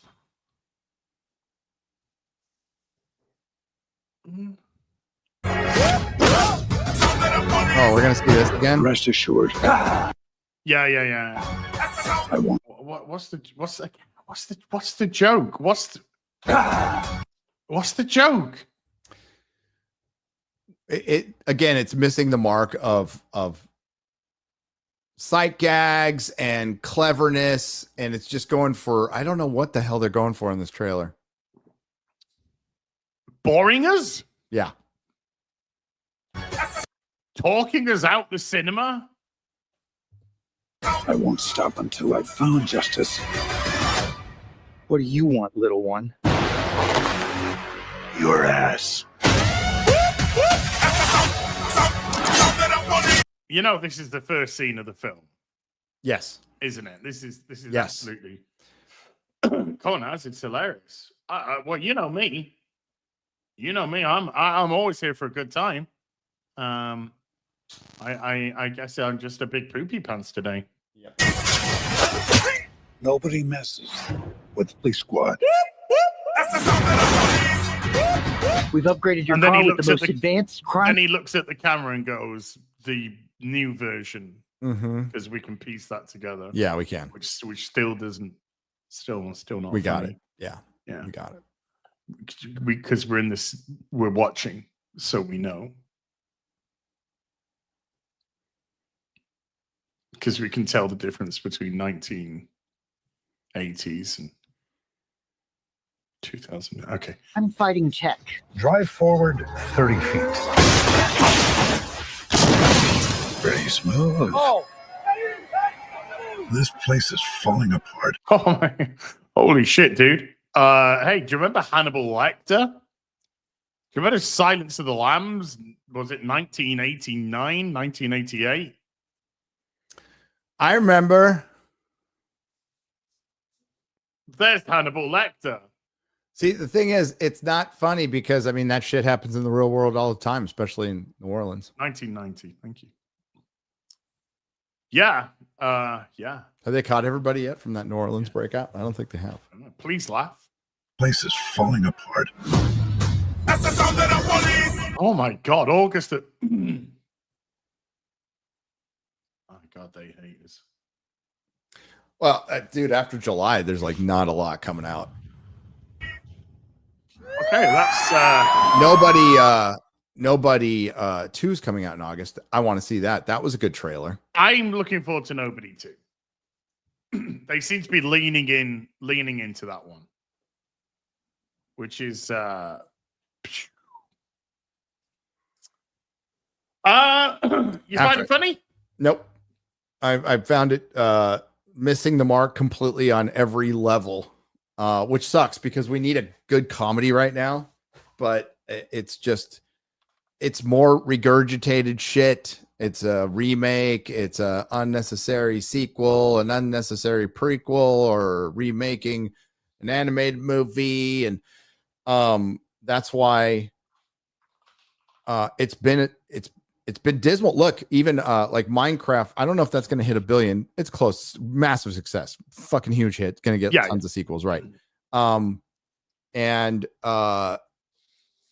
Lilo and Stitch will probably hit 1 billion. And then the only other movie, because I don't think How to Train Your Dragon, I don't think will hit 1 billion. It'll still do really well. I think it'll do 7, 8. Yeah. And then Avatar is the only other movie that's going to hit 1 billion this year. So they're like, it's not a great year. So much for Survive Until 25. Doesn't help when you're not putting anything out for people. Just because something's got Marvel slapped on it doesn't mean it's a dunk at all. No, you're not keeping people in the theaters every weekend. And that doesn't have to be a tentpole. It has to be like, hey, this sleeper hit of the summer, which I mean, probably the sleeper hit of the year is already Sinners. So that's for domestically, right? Yeah. But there's not like that fucking Sydney Sweeney rom-com from a couple of years ago that did really well. There's like, there's usually that. And it's supposed to be those mid-level movies keeping people in the habit of going to the theater every week. And now it's like, now even the big stuff, they're like, maybe I'll go see it. There's no, like we were talking about earlier, there's no excitement at all. And that has everything to do with brand damage on multiple levels, on quality of product, on customer service, which fucking Hollywood's gotten an F in, an F- in over the last few years. So they can turn shit around. They could it would take a fucking miracle. And then, remember that one article from last year that said, we're waiting for something to take over for the superhero genre, which isn't really a genre. It was treated like a genre, but it's not. It's medium. But we're just going to stick with that because it's the only thing that's working, and it's not working anymore. So what exactly you're going to do now? And I don't have an answer for it. I think I think waiting around for innovation is the least innovative thing you can do. Waiting for something to happen instead of making it happen. You can't wait for, yeah, exactly. You can't wait for something to happen if you want to innovate. You have to become the instigator of innovation. Yep. and they are drifting further and further away from. They're not. This isn't innovative at all. It's gimmicky, and now we're in like a half a decade of this. So their last full year of releases was 2019. So we're going into a half a decade of a slump, and they can blame all the other shit in the world, but like now they're gonna have to just eventually blame themselves. But it is their fault. For us. It's their industry. It's not. Well, we will get blamed because we always get blamed for everything. But they're not helping their industry. They're not giving us anything to watch. You can't put slop onto the screen and then say it's your fault that these films have failed. You didn't go see the slop. You didn't go see the 36th or whatever it was Marvel film that's just talks bollocks. You can't do that. You got to give us something to get our teeth into. Hey, look, guys, here's the 59th remake of a fucking franchise this year. Why didn't you go see it? Here's the reboot of the remake of the rehash. That's probably why Sinners sleeper hit. Not necessarily the original concept, but it's not Steve, it's not the continuation of a franchise. It's something at least that can say, hey, this is our first little dip in here. Oh. And they're not taking any chances. They're super risk averse, and they're also filled with a bunch of activists who won't allow them to take chances, like writing people like humans. Dude, anymore. If they're not risk averse, why are they pumping 300 fucking million into movies that don't have a chance to make a profit? Because it is more worried about your overall brand and what you look like to your peers, not even to the general public, to your peers is far more important to them. That's always been the problem. Russell T. Davies came back and basically gave the middle finger to the fans for an entire season because he wanted to maintain the respect of his peers. He doesn't give a fuck about the fans. No, that was basically my response to J. Michael Straczynski. To fix Doctor Who, you would have to have a writer with a set of fucking balls to go in there and not give a fuck about what his peers think and give the fans what they want, which would be erasing everything after Capaldi, which they'll never do. They'll never, ever do it because they respect themselves more than they respect you. You are just an ATM machine. Didn't Duncan Jones want to write some Doctor Who and they said absolutely not? Yep. Because you're classed as American? Was it Duncan Jones or maybe it was? It could have been. It was a while ago. It's got to be money laundering. It has to. There's no way that this is legit. There's no way. How? Right. Okay. How the hell do you give money laundering would make sense? That would actually be something that makes sense that I could understand. It's like, oh, you're laundering some other kind of money. You give Leslie Headland $220 million for an Acolyte show. I think it's a lot of ideologically retarded people in charge of a lot of money. Disconnected. They're so disconnected with the regular working man and woman out there. And as Quentin Tarantino says, movies and TV are blue collar entertainment. They are working class entertainment. Okay, Naked Gun was never funny, Jason. Every opinion's allowed here, but whoa. But we try and curb down the wrong ones.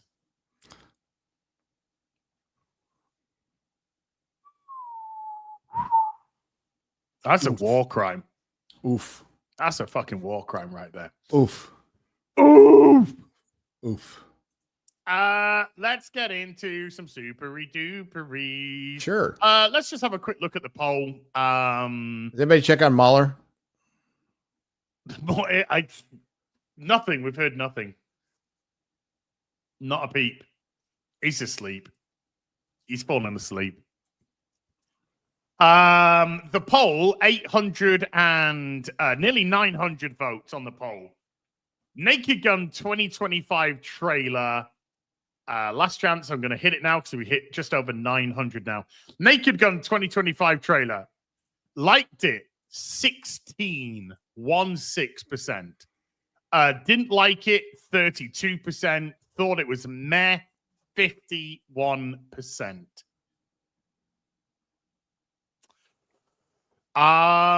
What is the budget? I want to know what the budget is. Naked Gun 2025 budget. I bet you it's around 100 fucking million, dude. Sorry.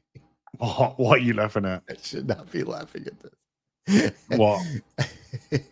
Anytime you looked up Doctor Who news, especially during COVID, it was Doctor Who administered a vaccine. It would be Doctor Who did this. Hang on, check this shit out. Oh, is this the Matthew Perry thing? Yeah. Okay.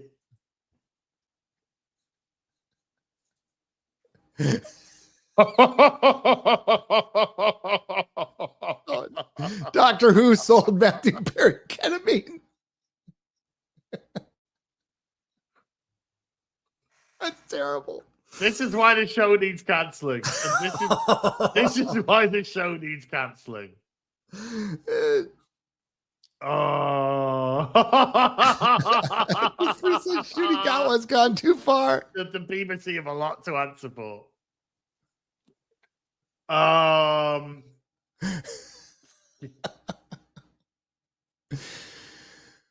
poor Matthew Perry. Oh God, poor guy. Oh. Okay, I know. Ketamine's like horse. I never did ketamine. I never wanted to like be so asleep I would never fucking wake up again. I don't get the whole. Yeah, but when you're mixing ketamine with H, like what the fuck? It's like just a recipe ketamine to never wake up. Like what the fuck? Like what's the point of your high if you're like half awake the whole fucking time? Like I don't get that. Like speed, I get the lowers so that they can go back on the uppers. They do the downers so they can go. Pot back on does the that. That's what I did with pot. You know. Yeah. Well, he's a multi-million, and you know they got other shit to do. I've never taken ketamine, so I don't know. But there again, was he even awake? That's a whole other thing. Was he even awake at the fucking time, mate?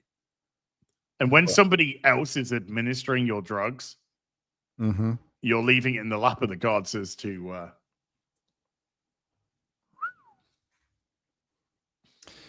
Fucking hey, man. Yeah.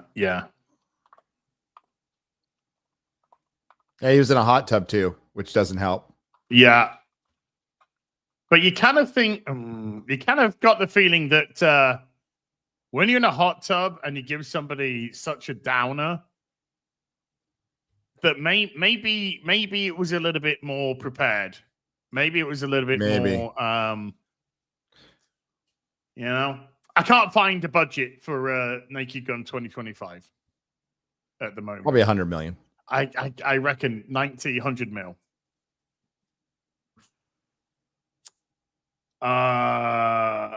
Okay, let's get into some super. Did he drown? I don't know if he drowned. Maybe it's like that's why like you're not even supposed to like get really shit faced drunk and sit in a hot tub. Now everybody does, but you're not supposed to. No. It's a recipe for fucking disaster, particularly when you're on your own after you've had it administered by someone else. But drugs, man. It's such a shame that Matthew Perry could never. He can never be a poor guy. Yeah, he could never beat it. Yeah. Mark's been at 117B with a $2 says, "We'll see The Last Crusade in theaters tomorrow." Nice. I can't, but I watched it on Father's Day. You know, I watched what? Fellowship of the Ring Extended Edition. Attaboy. I watched Vacation and Indiana Jones and the Last Crusade. I did a couple of dad movies and a bunch of fucking Babylon 5, which I'm going to watch a little bit tonight too. Nice. That was great. It was me and the wife just chilling, and we watched X-Files. We watched four episodes of X-Files. She went to bed, and I watched like 4 episodes of Babylon 5. It's great. Nice. Mark's 117B again with a $5 saying, also, Mauler, what did you do? Their reason, Rags has been spending so much time on FNT. Did you abuse the doggo with your Welshness? Hashtag justice for doggos. We'll never tell. You'll never tell. You'll never know. Solomon Kane 66 has been a member for 15. Thank you, Solomon. Solomon Kane, great character. Outraz with a $5 says, hail the real BBC. Ordered my copy of Saints and Sinners. Thank you so much. It's great to see Death Shroud getting a second chance. Hope y'all doing good. Cheers. Thank you so much indeed. Should we do it? I'm going to do a little check on Saints and Sinners. Are we going to hit? We're on 8,488. 12 more books, and we'll hit 8,500. The link is in the description or top link in the chat if you haven't. It'd be awesome to get to 8,500 on this stream. I'd love that. Don't have to, but I'd love it. B-Buster gifting 5 memberships to this stream. B-Buster, thank you so much indeed, dude. And then David Harvey. Thank you, David. Following up with a 10 gifted memberships to the stream. You lovely man. Paul the Emperor has been a member for 18. And Noah Mint has been a member for 51. Fucking hell. I'm about to burst with a $10 says, I've come to find out you can still have a good time playing Stellar Blade left-handed. Stellar Blade, good game. Doing great numbers. Sold over 1 million copies in 3 days on the PC. The all-time highest port from a PS5 to PC in terms of numbers of people playing. And it's driving the mainstream media insane because there's an attractive woman with breasts, legs, and anus, Gary. And what? Anus. It's sold over 3 million copies in total now. That's including the PS5 number. I'm glad you brought up the last one. You glad I brought up anus? And maybe just ass. I mean, anus. Anus. Anus. It's very specific. It's a sexy woman with a colon. I mean, if I find it, yeah, boy. It depends how far up I get. Black Cane. Black Cane with a membership for 5 months. Says Mauler's hanging out in the shrimp dimension. Book when, Gary? R.R. Beekler. Oh, R.R. Oh, that's, man, I should do that. We're working on the trailer right now for the announcement. But all this, I got to speak to you after the show about that, by the way, Gary. Remind me. Snacks with a $5 says, Gary, I think I've found your next The World is Burning video. Look up racist commercial, Gary's mattress. Oh, God. 47 seconds in. You're welcome. See you next Tuesday. Do you know what he's talking about? Gary's mattress? Yes. I know. Yeah. I've no idea. Hang on. I did see on yesterday, somebody posted on Twitter a video from the 1950s saying, be aware of homosexual. And it was based and fun. No, I'm gonna joke. It was quite funny though, watching a video of. Hang on. You just keep reading. Hang on. Okay. Brown Gajan with a $10 says, as I'm enjoying the in-house collaboration between Stellar Blade and Nikkei. Eve is gorgeous and Lily is a sweetheart. I hope you enjoy playing against Scarlet and Little Doro. I want to get it. I want to get it on PC and have a bit of a play. And then maybe stream it as well. Got him. Okay. Hold on. TJ, we'll get to you in a second, bud. Hi, I'm Gary at the one and only Gary's Mattress. Now with locations in Koreatown and Little Tokyo. We are karate chopping up prices. I just even we would buy it. Wow! Mattress, we're blowing up prices. Man on horse, bring gold. For treatment at Gary's Mattress, I'd be very surprised. We're scalping prices. If you find a mattress at a better price, I'll kick a puppy and punch a kitten just for you. I want to buy a fucking mattress, dude. I want to buy a mattress. I want to buy them all, Gary. I want to buy them all. Hang on. I got to find that Ray Parker thing I told you about. It's so fucking funny. Where are my bookmarks? Oh my goodness. So the world is burning. The world is burning. Let's buy a mattress. Let's buy a mattress. Maybe I just liked it and didn't bookmark it. Okay, I'm going to read another super chat while you boomerang. PJ Jordan with a $5 says there is one thing that Last of Us 2 got right. Season 2 got right. Dina choosing the toxic partner over the healthy partner who was better long-term romantically. Well, I just call that a lesbian relationship. Super Mastermind with a $5 says, if you can find it, Gunbuster Anime. The ending was impressive. Okay. Jacob Wolf for the $2 says, Pulp Fiction has the best mystery box. Mm-hmm. But he never wants to explain what it is. It never wants to explain it. It's literally a device. It's literally a device. Plot device. TJ Jordan again with a $5 says, if you haven't seen the 2007 film War, I highly recommend it. Stars Jason Statham and Jet Li. Seen it. And has one of the best movie twists. Seen it. Okay, here we go. TJ, we go. Okay. This is behind the scenes of South Park. Yeah. Okay. Actually, a different country? Well, really? That's right. And if you look at a map, you see China and Japan separated by body of water. Today we have a special assembly, okay, to learn about.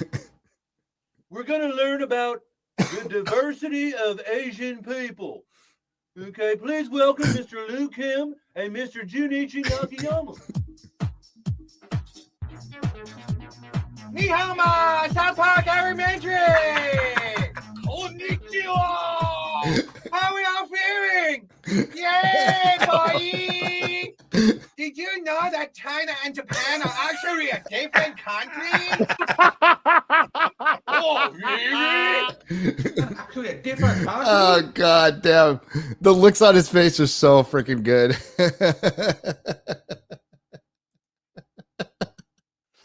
Oh, man, I love those guys. They're the best. The fucking best. Orange Gonson has been a member for 21 months. Thank you, Orange Gonson. Paul Hauser with the 2 Canadians says, those are honeydew melons. Praise Allah. Praise Allah. David Gannon with a $10 says, I learned to despise JJ after he screwed up Alias, Lost, and especially Fringe. After the animated episode, the entire series changes to the point where the entire plot line was just dropped. Dropped. Drop it like it's hot. Dead and Dug Up with a 2-month says, hey guys, sculpted up some figurine designs of you guys. Posted it under Gary's latest FNT episode tweet. Check it out if you ever get a chance. Do you want to have a look-see? I'll look-see. M. Poe with a €12 says TNG Tapestry Season 6 episode Forgot was awesome.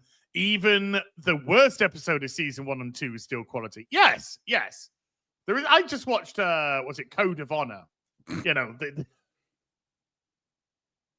I've got no problems with Code of Honor at all. I'm just like, I get what they were trying to do. You know? But that's one where, like, it's like on Netflix, by the way, It's got when you put up an episode, it has 2 disclaimers: fear and sex. Those are the 2 disclaimers on Netflix. David, we'll get to you in a second. Let's have a look. Oh, dude. These are great. These are pretty cool. Dude, these are great. Oh, these are fantastic, man. These are really, really good. I love what you did with the logo there. Yes. That's fucking great. Yeah. Well done. Kirby version too. Well done. Silver Age, Silverback. I like that. Dude, can we... Right. I don't know. Dug Up. Dead and Dug Up. Is there any chance of getting some 3D prints? Is there any chance of getting these into a 3D print design and getting them into a 3D printer? Just asking. Let us know. Let us know. But they are fantastic, dude.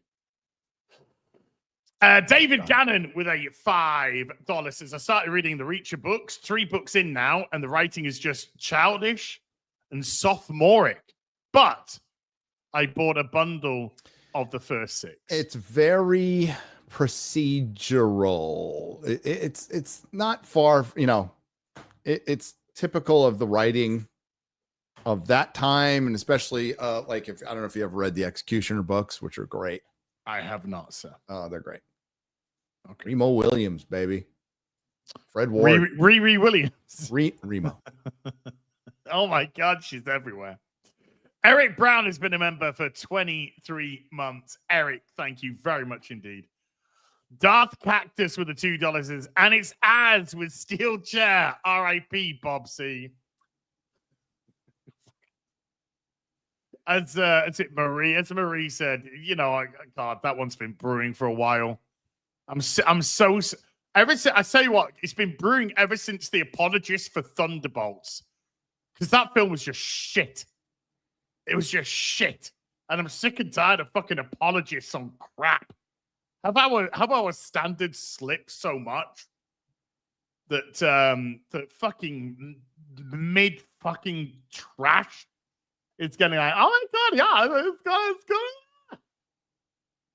Ian Corrals with a $20 says, I know we're not fans of the Star Trek reboot, but I always wanted to make a TNG film to follow up and end it with all good things, but it's Q making Picard, Kirk, and Archer come together to stop the anomaly.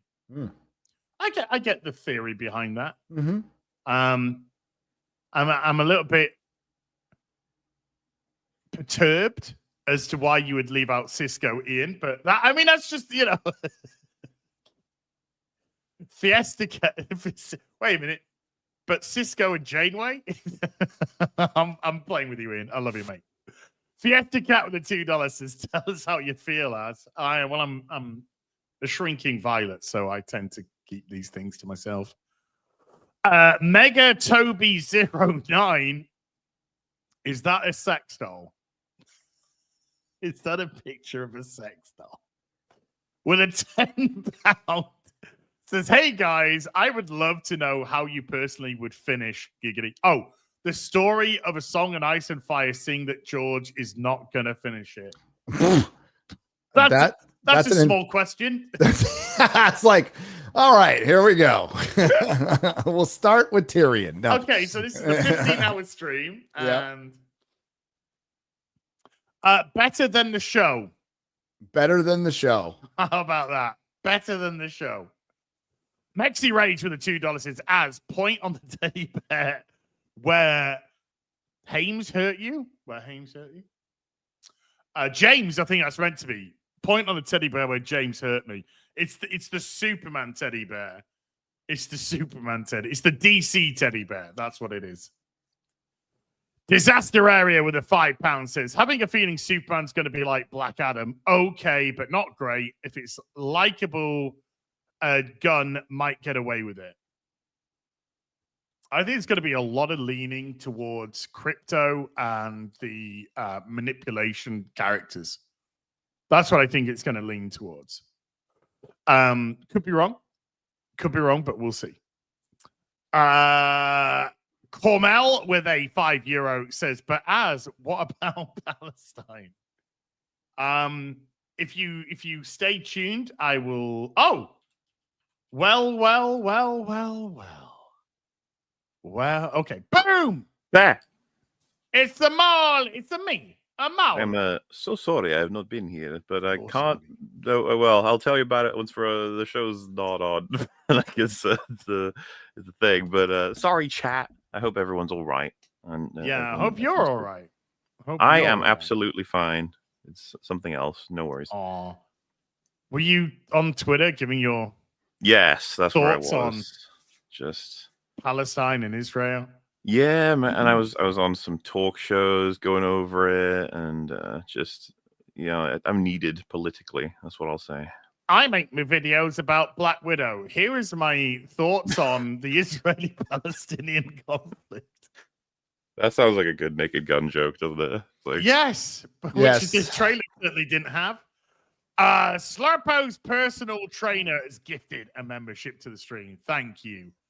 My Tigger with a $20 says, remember the Babylon 5 episode where the news deliberately led a misinformation campaign against the Babylon 5 space station? Uh-huh. Funny how we used to be able to say that the media was full of it. DS9 stole content from Babylon 5, by the way. Ooh. That's always been the case. It's like, I don't know. I mean, all TV shows both. have stolen from each other, haven't they? I like both shows. I think they're both great. So would show 0 be Twilight Zone? Everyone stole from that. Gary, would you say? Yeah. Yes, but then you can even go back into the old radio show days, and Twilight Zone lifted a lot from pulp magazines and Weird Tales and stuff like that too. Mm-hmm. A lot of stuff taken from the 1930s serials. George Lucas being a famous one of those. Well, that's what all those kids watched. Flash Gordon, Buck Rogers, big one. Hey, chat, 8,490. 10 books of Saints and Sinners away from 8,500. Link there, link in the description. Make it happen, please. Would be very nice. Thank you. Ministry of Wrong Think with the $2 says, glory, glory, hallelujah. Boobies. Darth Cactus with the $5 says, no one rants like our as.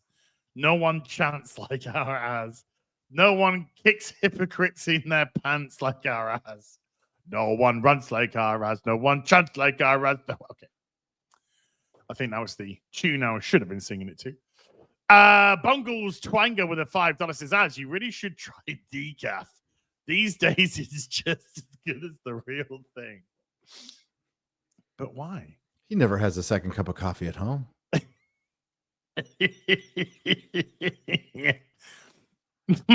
Darth Gavel with a $5 says, truth, justice, and the human way. What about Kryptonians, you bigot? It just doesn't make sense anyway as a line. It's some fucking commie fucking collectivist gobbledygook shit. Oh, I thought that was someone making fun of it. Did they actually change it to the human way? It's on one of the toys. Oof. Yeah. So it's on the toy. It sounds more alien than the American way, doesn't it? Mm-hmm. It sounds stupid, is what it sounds. I'd say it sounds like hanging so like a comedy show where aliens are pretending to be human. It is. Yeah. Let us go to human capital to discuss politics. Human things. We like the humans. Actually, it disassociates Superman from any of those things, because if he says it as an alien, he's all truth, justice, and all that other human shit. Dude, it's that was reminded me Rick and Morty, where they're trapped in there's season 1 where they're trapped in some kind of simulation, and Jerry, the dad, he's listening to the radio in the simulation, and the music is boop boop boop. And that's it over and over again, and it just goes like, "This is human music." And he just goes, human music." I liked it. Human.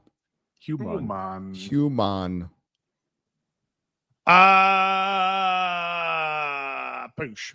Fiesta Cat with the $2 says, ScarJo can lead my security team. We can all get behind ScarJo in a Oh mythical hunt for dinosaurs, but like, really, she's the head of a crack security team that's going to go in and like get some fucking DNA off of live dinosaurs, and she's like on point, the one carrying all the guns and doing all the hard work with all that massive upper body strength that she has, which, I mean, you know, her boobs are great, but those aren't muscle. Okay. Well, I believe it more than Shea fucking Kool-Aid. Shea Kool-Aid. By the way, we got sidetracked. Did I show you what Shea Kool-Aid character is supposed to look like? Oh, please. Hang on. I'll get it back up. I lost it, but I'll get it back up.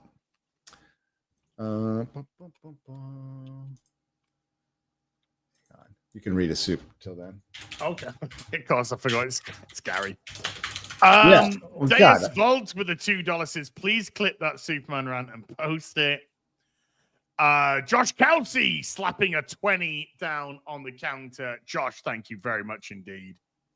Kate C, aka Snake Plush Kitten, with a $5 says, just wish ads would stop being polite and say what he really thinks. Maybe one day. Lost for words with a 48 months says, has rant appreciation. Rob Orton with a $5 says, hey boys, I'm going to have a lot of reading time over the next few weeks. What comic run would you recommend I go through? Nightfall.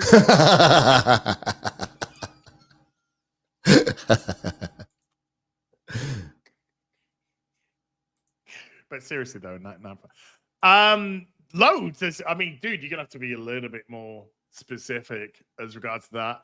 Pick up stuff like V for Vendetta. Pick up Watchmen. Stuff like, you know, do that. Maybe go through, try and pick up some Kirby. You know, maybe do something a little bit different from our normal recommendations. You know. Pick up some Titan Comics Elric stuff. It's really fun. It's good stuff. Pick up some Wolfman Perez Teen Titans. There you go. There you go. There it is. Okay, let's have a. That's slow. They changed the character just a little bit. So they changed the character just a little bit. Just a little bit. But they're saying that's not the character. Like this, that's what the whole point of the article was. Like, it's Slug, but it's not Slug. Right. I just stopped caring halfway. So they're meant to be me. Got it. Yeah. They're meant to be me, but with hair. Got it. Matej has been a member for 20 months. Matej, thank you so much. And Eric Crocker slamming a $5 on the counter. Thank you. Edward, not Eric. Edward, thank you. Inokmamon Part 1 with a $10 says, I went to a flea market yesterday. I got some Claremont X-Men. There's another good one. Yep. Wolfman Teen Titans, Burn Superman, Simonson Thor. That's all good. They weren't in the best of shape, but they were $2 each and worth having. Yeah, you can read them. Yeah, brilliant. And worth having. And then part 2 for 20. The guy running the booth then told me to go to his thrift store for comics that were in better shape. When I saw what he had, my jaw dropped. Invincible Iron Man 150 with Dr. Doom. I posted pics on the real BBC. Proper cover on that one right there. Did you get it? How much did you get it? How much did you get it? So that's the one with Robert Downey Jr., huh? Well, yes, it's the one where Iron Man is up against Dr. Doom. They're kind of going at each other like that. It's a really good cover. Dark Knight Rider with the $5 says, me seeing the original Superman as a kid, why did Lex Luthor blow up the West Coast? Me after seeing an electoral map. Need help with the explosions, Lex? Yeah. I mean, we all want to root for Lex Luthor now. Did you guys go over the James Gunn's comment about Lex to Superman is like artist to AI? No, we didn't go over the article. We went over some other retarded. We should have gone over the article because it's fucking incredibly. I thought that was bizarre. He said so many strange things. He said so many really fucking dumb things. Like, and this is the man. This is the man who's heading up the Clayface DCU. cast as Clayface cast. Who is it? Who is it? Like, just tell us, Lady Gravemaster. It's Tom Reese. What? Tom Reese Harris. Tom Reese I Harris. feel like I have no idea who that is. Yeah, I've never heard a name, really. So it's so it's what? It's some fuck. He's boy? Welsh. Okay. So you should know who he is. I know the other 5 remaining Welshmen. I just didn't know this one, all right? Fuck, I thought you all fucking knew each other. Here it is. Oh, man, he was in one of the Dragonheart sequels, huh? Okay. Dude, I was thinking of you. I was at a toy store yesterday and I saw Dragonheart action figures. Hey. Ooh. Tom Rise Harris lands Clayface role. Rise. It's actually Tom Rise Harris. Harris lands Clayface role in DC Studios movie directed by James Watkins. Reese.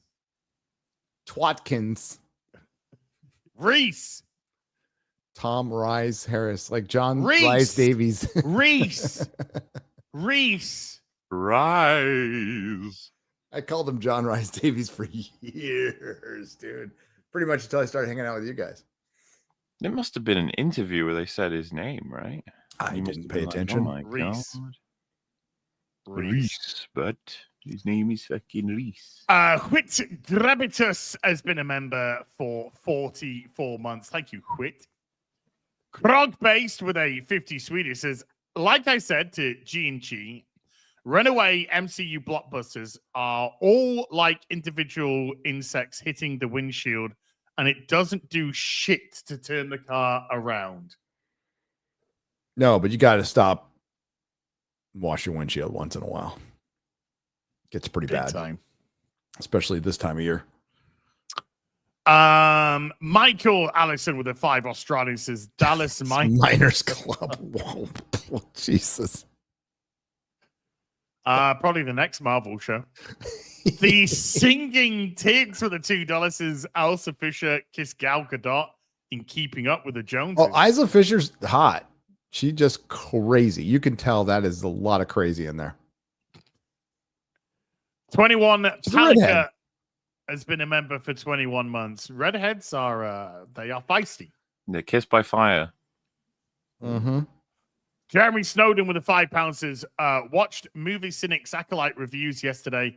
I had forgotten how staggeringly awful it was. How could you forget? I know, right? It is so funny when it comes to like what's the worst thing they've done for Star Wars, and everyone can pick basically anything and they can be right. Mm-hmm. Like any of the Yeah, because like Acolyte is really bad, but so is Ahsoka, and so is Mandalorian season 3, and so is the Disney trilogy, so is Obi-Wan, Book of Boba Fett. Book of Boba Fett. Are we missing any? That's mainly it. That's mainly pretty much everything. Well, you can pick Ahsoka season 2. I'm just calling it now. Yeah, that'll be easy. Mandalorian Grogu. Mauler an article that came out last year from The Gamer, and the article was titled "History is going to be kind to Star Wars Outlaws." History's not going to remember Star Wars Outlaws. It's already forgotten. Yeah. Fuck. Nobody talks about it. Fuck it. Even though they had their second DLC released not that long ago. It's supposed to be like a big old content, all kinds of story, and I'm pretty sure Lando is like a main character in it, but nobody cares. Nobody's playing it. Nope. Isn't there a hint that there might be some new Witcher 3 DLC dropping? Really? Okay. Is it more doors? No, that's Lord of the Rings. Gondor. More doors. Mordor. You want Gondor, but you got Mordor. I got Mordor. Reno the Turk with a $5 says, imagine being in the World Series and you score a double while losing by 25. Yes. James Gunn literally staring at Brendan Gleeson.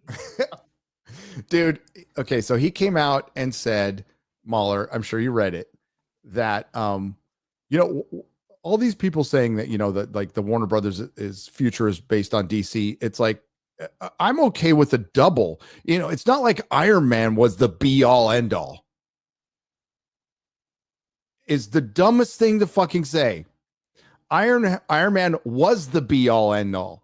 It's a cornerstone. It was a cornerstone. It launched the most profitable film franchise in history that will never be beat, ever. No matter how much they try. God damn, that's like, what? So he's like, yeah, I'm okay with the double out the gate. And if Superman ends up being the equivalent of a 7 out of 10, 6 out of 10 movie, they'll keep making stuff. Wasn't another one of his quotes something like, we can't get Batman to work right now? Yes. Something like that. Yeah. I was just like, why the fuck would you announce you're DC? But they can't get it to work because of the Batman. No, they can't. No, no, that's not what his context was. It was a difficult character to crack. And DC, people have been roasting him on Twitter for it. Yes, the spokesman. Unbelievable. I was still going to forget about it. I was like, why would you, even if we know it's true, but why would you ever say that? That's the, sorry guys, our flagship character. I wish Mark Miller was here because he would laugh. It's like, I got an idea and I mentioned it earlier. Sorry to repeat it. Why don't you do a comic book accurate Batman? Because we haven't seen that yet. Not once. Why don't you give that a shot? Why don't you just base it on the animated series? Base the Batman on the animated series. But he announced a Batman film when he did his whole slate. He did. The stuff that he's cancelled mostly. So on the fourth Robin.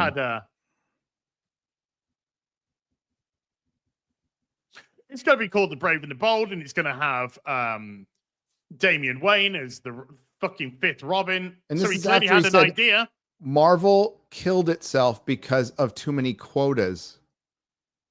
But we're going to announce all these fucking projects, and we're getting a bunch. They just, like Clayface, which isn't even in the universe. I don't. At this point, Clayface's only explanation is the fact that someone who's got a decent amount of prominence as a creative these days, being Mike Flanagan, said he like has an interest in it, and they must have been like, "All right, sure, we'll fucking fast track that," like, which is not reassuring. In terms no, seeing that he's out now. I didn't even know that he's out of it now. So because of scheduling, so maybe they took a script, but yeah, he's out. Well, I was gonna say it is a bit surprising considering he's got his film's just coming out, a new one. He's got the Carrie TV show. And it's like he's also doing a script for a movie, but I mean it's not impossible. But yeah, okay, fair. I didn't know that. Heart of Ice would be good. Yellow Flash. They could Heart even of Ice makes way more sense than a Clayface movie. Yeah, they could even do Mask of the Phantasm. Yeah, they do anything that makes sense. Do a movie adaptation of Mask of the Phantasm. There's so many options they could take that make way more sense that we've been saying for. Yeah, but we're getting Clayface before we get Wonder Woman, Flash, Green Arrow, Martian Manhunter, and Batman. Hey, at least we're getting no. Oh, Jesus Christ! Do you know why the Batman villains work? Because Batman's there. Yes. Michael Garibaldi has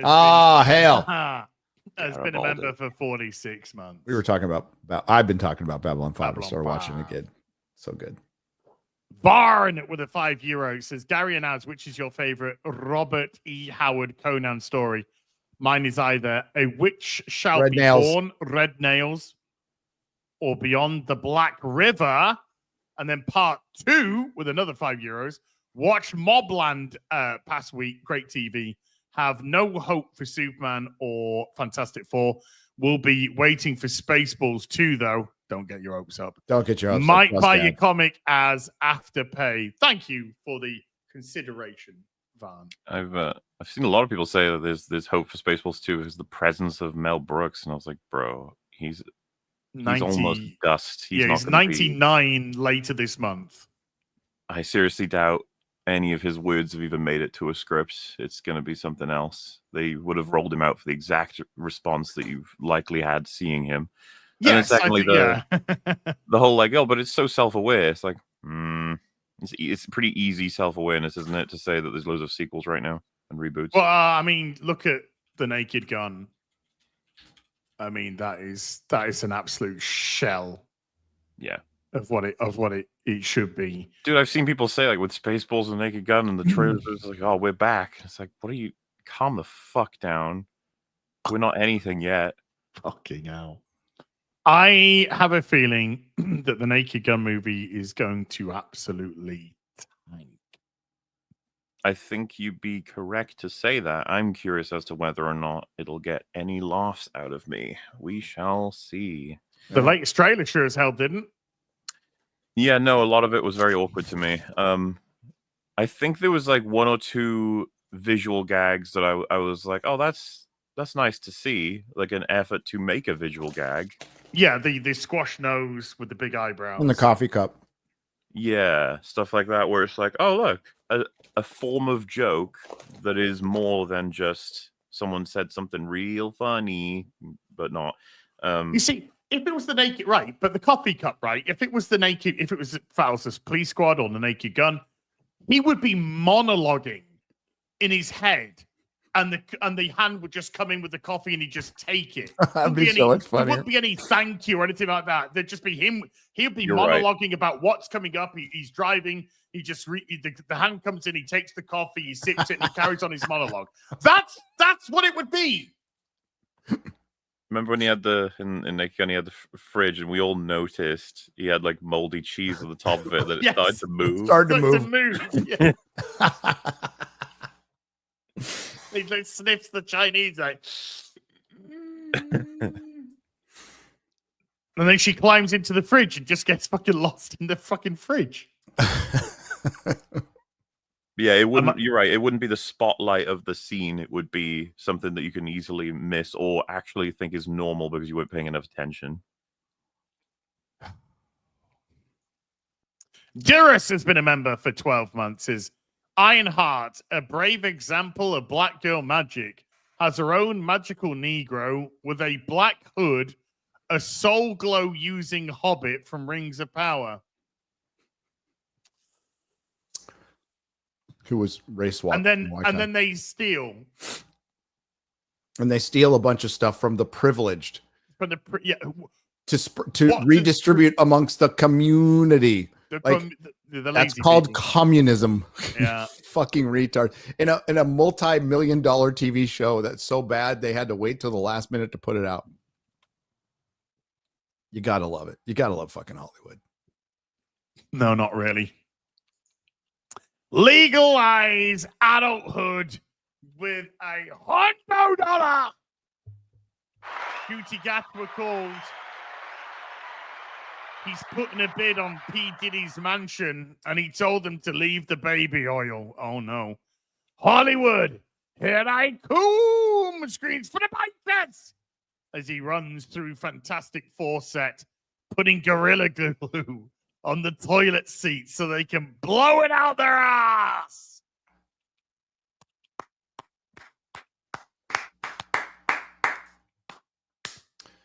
Apparently, Elio is really bad. Oh, could you tell from the trailers? I could tell from the trailers, but Chris and Alan saw it, and Chris messaged me last night. Said it's the worst Pixar movie ever made. Whoa, that's a lot of this competition for that, you know. Well, let me get his quote right. Damn. Yes, Elio is the worst Pixar movie ever made. Awful animation is terrible. DEI story so bad. Well, the alien world is called the Communiverse. Oh, I saw this trailer at the cinema when I went to see How You Train Your Dragon. It looked terrible. Yeah.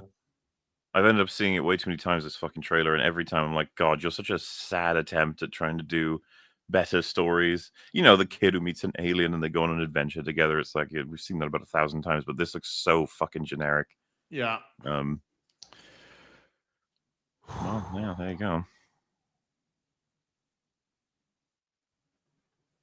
Fucking Disney. Legalize adulthood. Thank you so much, dude. You're an absolute legend.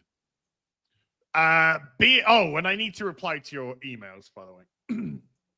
Bearded Old Bear with a $10 says, hi guys. Over the weekend I saw a video titled Terran is burning, and my mind immediately filled in, let's masturbate.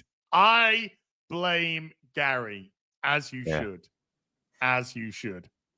And Legalized Adulthood dropping 20 gifted memberships to the stream. Legalized Adulthood, thank you so much indeed, dude. Stewie Felt with a $2 says, I hope at some point he yells, hack the world. I could see that happening. I could actually see that happening. We need to hack the world. Sassy away. Clicky, clacky, clacky, clicky, clacky, clacky, clacky. Nails on keyboard, clicky, clacky. I don't have any nails.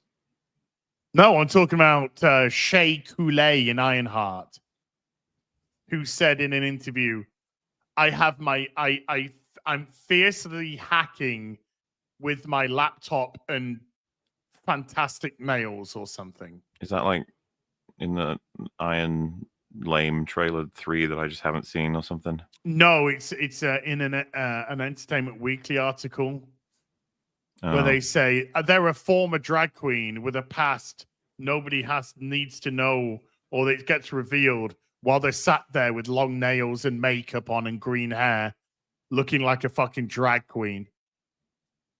I wonder what it is. This is a show that we have to watch, right? Yeah. Someone's forcing us. Yeah. Jeebus. A week today. Oh, that clock's running out. What, the fucking doomsday clock? That hit midnight ages ago. that's 5 past midnight now. Bleats Cuts with a 5 Canadian says, please tell me they named their super genius knowing that Riri is slang for special. Well, yeah, it's retard. I don't know. A white guy made up the character. So yeah. Bendis. Yep. Bendis decided to make every character his adopted daughter. Ryan Crawford with a £5 says Pedro is taking a train for Palestine as we speak. Oh no. He can do that from his house in LA. But I think we should send all the hippies to Egypt to go march. Oh, I think they need to be striding down the fucking main street of Tehran. Or somewhere, you know? Why not? Why not? Be brave. You are brave. Garfield's Bizarre Adventure with the $5 since at this point, just bring in the cast from Zoolander. Just have Mugatu be Riri's advisor at this point. That would actually might make it funny. I made the piano key necktie. You guys see Zoolander 2? No. Yes. I don't want to taint Zoolander. Mm-hmm. I remember. I have not heard a single good thing about Zoolander 2. No, it doesn't exist. There's only one Zoolander movie. Okay, thank God. There's only one Zoolander movie. God, Zoolander's so fucking good though. That would have been a good. Yeah, that is such a good movie. He's in the mine. Jitterbug, dude, with the fucking cat. Ben Stiller, man, he's fucking male models. Ben Stiller has, to me, Ben Stiller's a lot more thumbs up than thumbs down. A lot more. If you guys don't, he had a show. He had a variety show called The Ben Stiller Show. Okay. On Fox many, many years ago. He did the best fucking Bono impersonation ever. You remember the Tom Cruise one? Yeah. That shit's funny. Janine Garofalo was on it. Yeah, the Ben Stiller Show is pretty good. I don't have a lot of bad things said about Ben Stiller at all. I like a lot of his comedy. He's that guy has been responsible for making me laugh a lot in my life. Was on that, yeah. And I think he's a good director. I do like from what I've seen of Severance so far.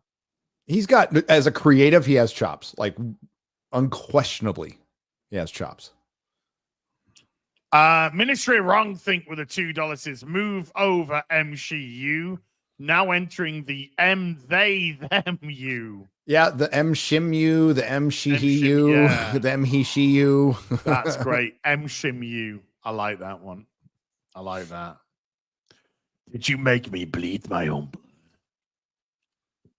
Donnie H with a $10 says, Gary, I binge watch Mobland and The Gentleman Show this weekend. What a good weekend, They man. are both fucking awesome. Best shows I've seen in a while. Thank you for the recommendations. What should I watch next? No, I mean, not on that level, in my opinion, but like really close, even though it's Taylor Sheridan. If you haven't seen Tulsa King, I would definitely watch like Tulsa King. It's fucking good stuff. Both seasons are great. Dude, you would love it. It's Stallone being like at his best in a long time, man. Like a role made for him, just an aging gangster, and he's funny. Like it's a pretty funny show. It's a gangster show. They're still like shoot him up and all that shit, but he's funny. Funny guy. Carry on for the $5 says, Hail, Saints and Sinners. Did I see Doctor Who finale 7-day numbers right? Only 100K views from streaming versus TV. No, 1.1 million. 1.1 million. Yeah. 1.1. Ironheart will get more views on its own. 1.1 million, but it was 14 days after the 7 days. So it wasn't 14 days, it was 21 days until they reported. If Ironheart doesn't chart on its premiere, it ain't charting because it's got 3 episodes and they're basing it on minutes watched and they're gaming the system and it doesn't mean actual views and all that bullshit. Demolition Man does rule, chat. Fucking A, that movie rules. Marathon Molar has been delayed. Can you believe that? What? After no controversies. That's insane.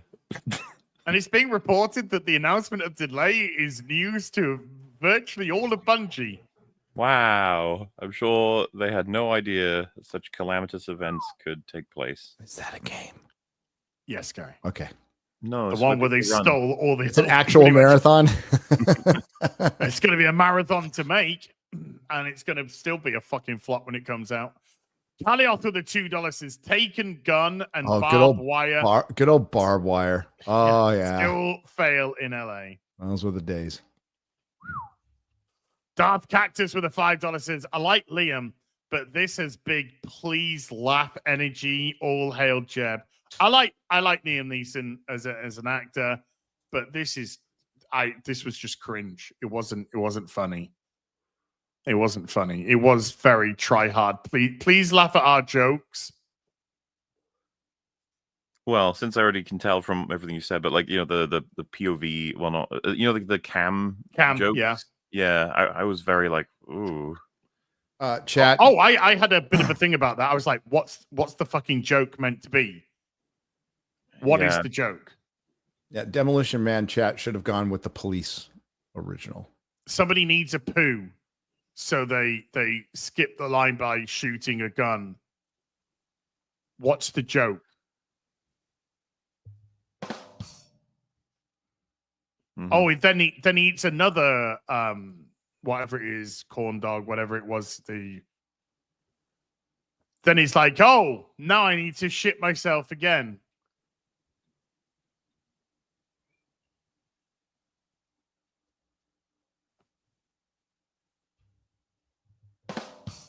Okay, thank you.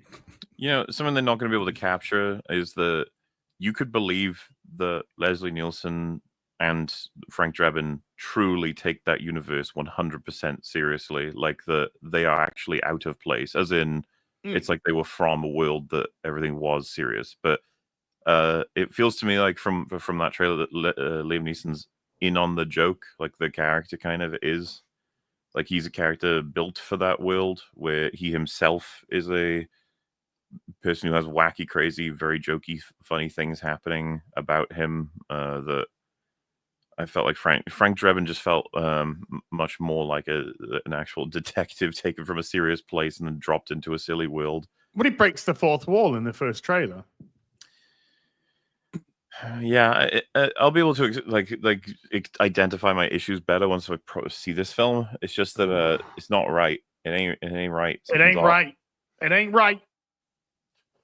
Honest Comrade with a $10 says, I just finished Batman Year One, and Mazzucchelli's Afterward is a good retort to the revisionist injection of modern adult sensibilities into classic media like Batman and Robin being gay-coded, etc. Mazzucchelli's artwork in Year One is just stellar stuff. Yep. Jeremy David with the $5 says, David Zucker, creator of The Naked Gun, said that he'd already drafted a script for a Naked Gun reboot and Paramount booted him for McFarlane instead. That doesn't even remotely surprise me. Nope. And I feel like it's going to be impossible not to smell McFarlane all over this movie, which, I'm sorry, is not the same as Naked Gun humor. No, it's not. No, not in the slightest. I need to shit myself. That's the gag. It's not. Though. So That's many just the thing. shit myself gags in A Million Ways to Die in the West. That film was fucking rough to watch. Take your 610 with a $5 says Blue Sky is the episode of Red Dwarf where Rimmer clones himself and his clone drives him crazy. Yes. That is so good as well. That is so fucking good. Yeah, he's just got so much self-loathing. It's brilliant. Mustache on Movies with a $5 says, thank you, Disney Marvel, for Ironheart and making me and others into new YouTube stars. Hail. I don't know. Apathy might already be here, though. Yeah. Jester Roanoka with a $5 says, future Hollywood slogans. It'll be fixed in 26. It'll be heaven in 27. Things will be great in 28. It'll be fine in 29. It won't be dirty in 2030. Keep going. Yeah, keep going. Yeah, keep going. Keep going. We're out of work. We're going to have some fun in 2031. Yeah. It won't be poo in 2032. You won't be swinging from a tree. Movies will be free in 2033. We're going to scrape it off the floor in 34. Yep. LW with a 2 months says, question for Mauler. What the fuck, bro? I know. I'm sorry. I'm here. Corey Blumberg with a $5 says, I came out of a 4-month, I take it, coma, and everything is different except still no GTA 6. Nice new backdrop, fellas. Thank you. Thank you. I hope you're all right, bud. I don't know if that's a joke or real, but if it's real, I hope you're all right, buddy. Mind of the Warrior. Maybe it's a 4-year coma. Holy shit. That'd be crazy if it was. Mind of the Warrior with a $10 says, Gary already has a copy of my debut fantasy novel, The Last Dungeon Crawler. How do I send as a copy? Hell for the Fellowship. I do not have a PO box. A PO box. So, a PO box. So you will have to cloud it. I'm nowhere near my PO box right now. Oh. No. I'm nowhere near anything right now. I barely get internet. I got good internet. Stewie Felt with the $2 says, as the proper term is turd cutter. Oh. Jesus Davila with it. $1. Jesus! Orale! Hot dog. Thank you. Oh, can Ryan, I wanted to with a 23 month. I wanted to make a request of ICE. Sure. Could they wait a couple of days to deport my contractors who are working on my house right now, please? I'll ask. I love the way that a lot of people have given themselves away with this stuff. Why are you deporting my slaves? I mean, no.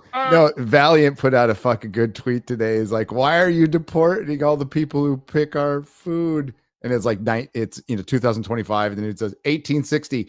Why are you taking away all the people who are picking all our cotton? Yeah, it's got the same energy.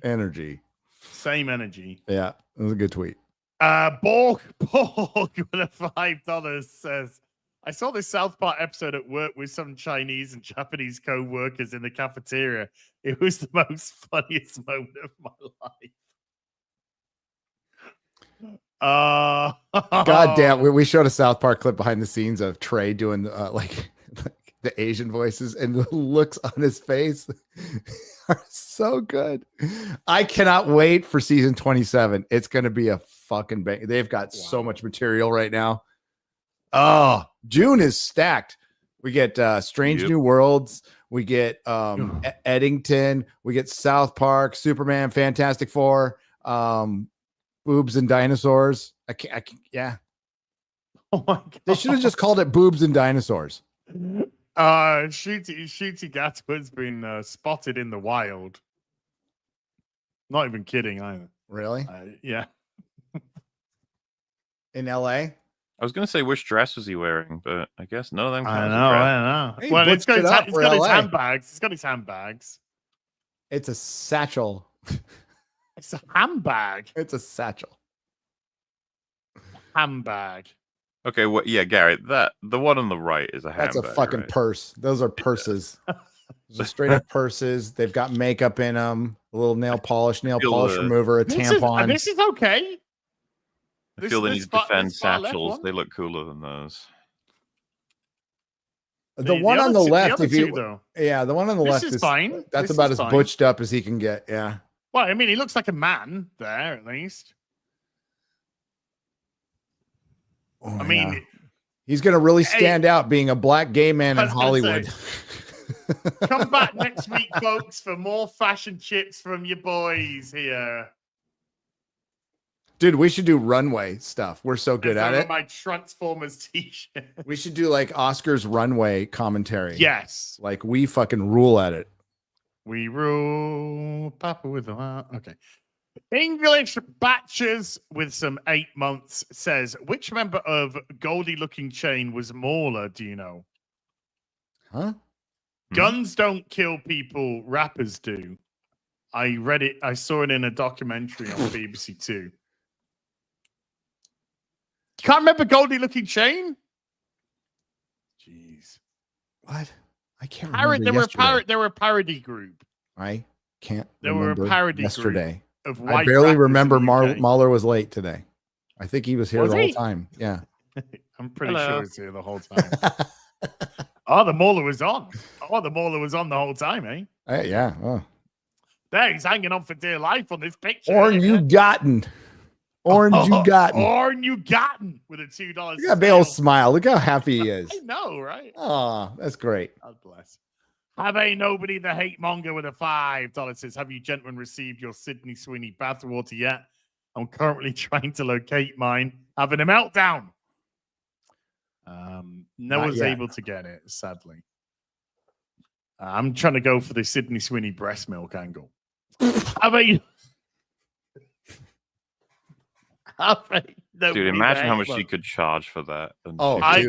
Dude, I would suck it out myself. What a hero. Man of people. Sydney, you're welcome. You're welcome. Ain't nobody the hate monger has been a member for 9 months. Thank you very much. Jesus Davila has been gifted a membership to the stream. Thank you, Jesus. And Jesus Davila again with a 41-month. Smash the like. Smash that like. Smash that like. 41 months. Yeah, not bad. 42. God. And it's the secrets of the universe, buddy. Xeon42 with a $5 says, Robbo, pick up some James Robinson Starman. One of the best runs that go under the radar. That's a good run of comics. It is. And Hazohapa with a $10 says, maybe James Gunn can change Superman's alternate identity to be human. Then his motto can be truth, justice, and the human way. Dumb enough. I'm worried it might happen. Well, they don't say it at all in the movie. We've already checked on that. So they don't say anything close to that in the movie, unless they changed it. How'd you make a game? Hey, Gary, how'd you get a games journalist to melt down? Put out a game with any kind of difficulty. Oh, so close. Make an attractive woman. Or make an attractive woman. Yeah. There you go. I'm getting reports that the whole of gamer.co.com have self-deleted having seen this image. That's it. They're all I don't want to self-delete when I see that image. No, I don't. I want to do something, but not self-delete. It makes me want to live. I want to live, babe. I want to live. I want to live. I want to live. That's like at the end of Serenity. When the doctor's like can hook up with Kaylee. She's like, I want to live. Yeah.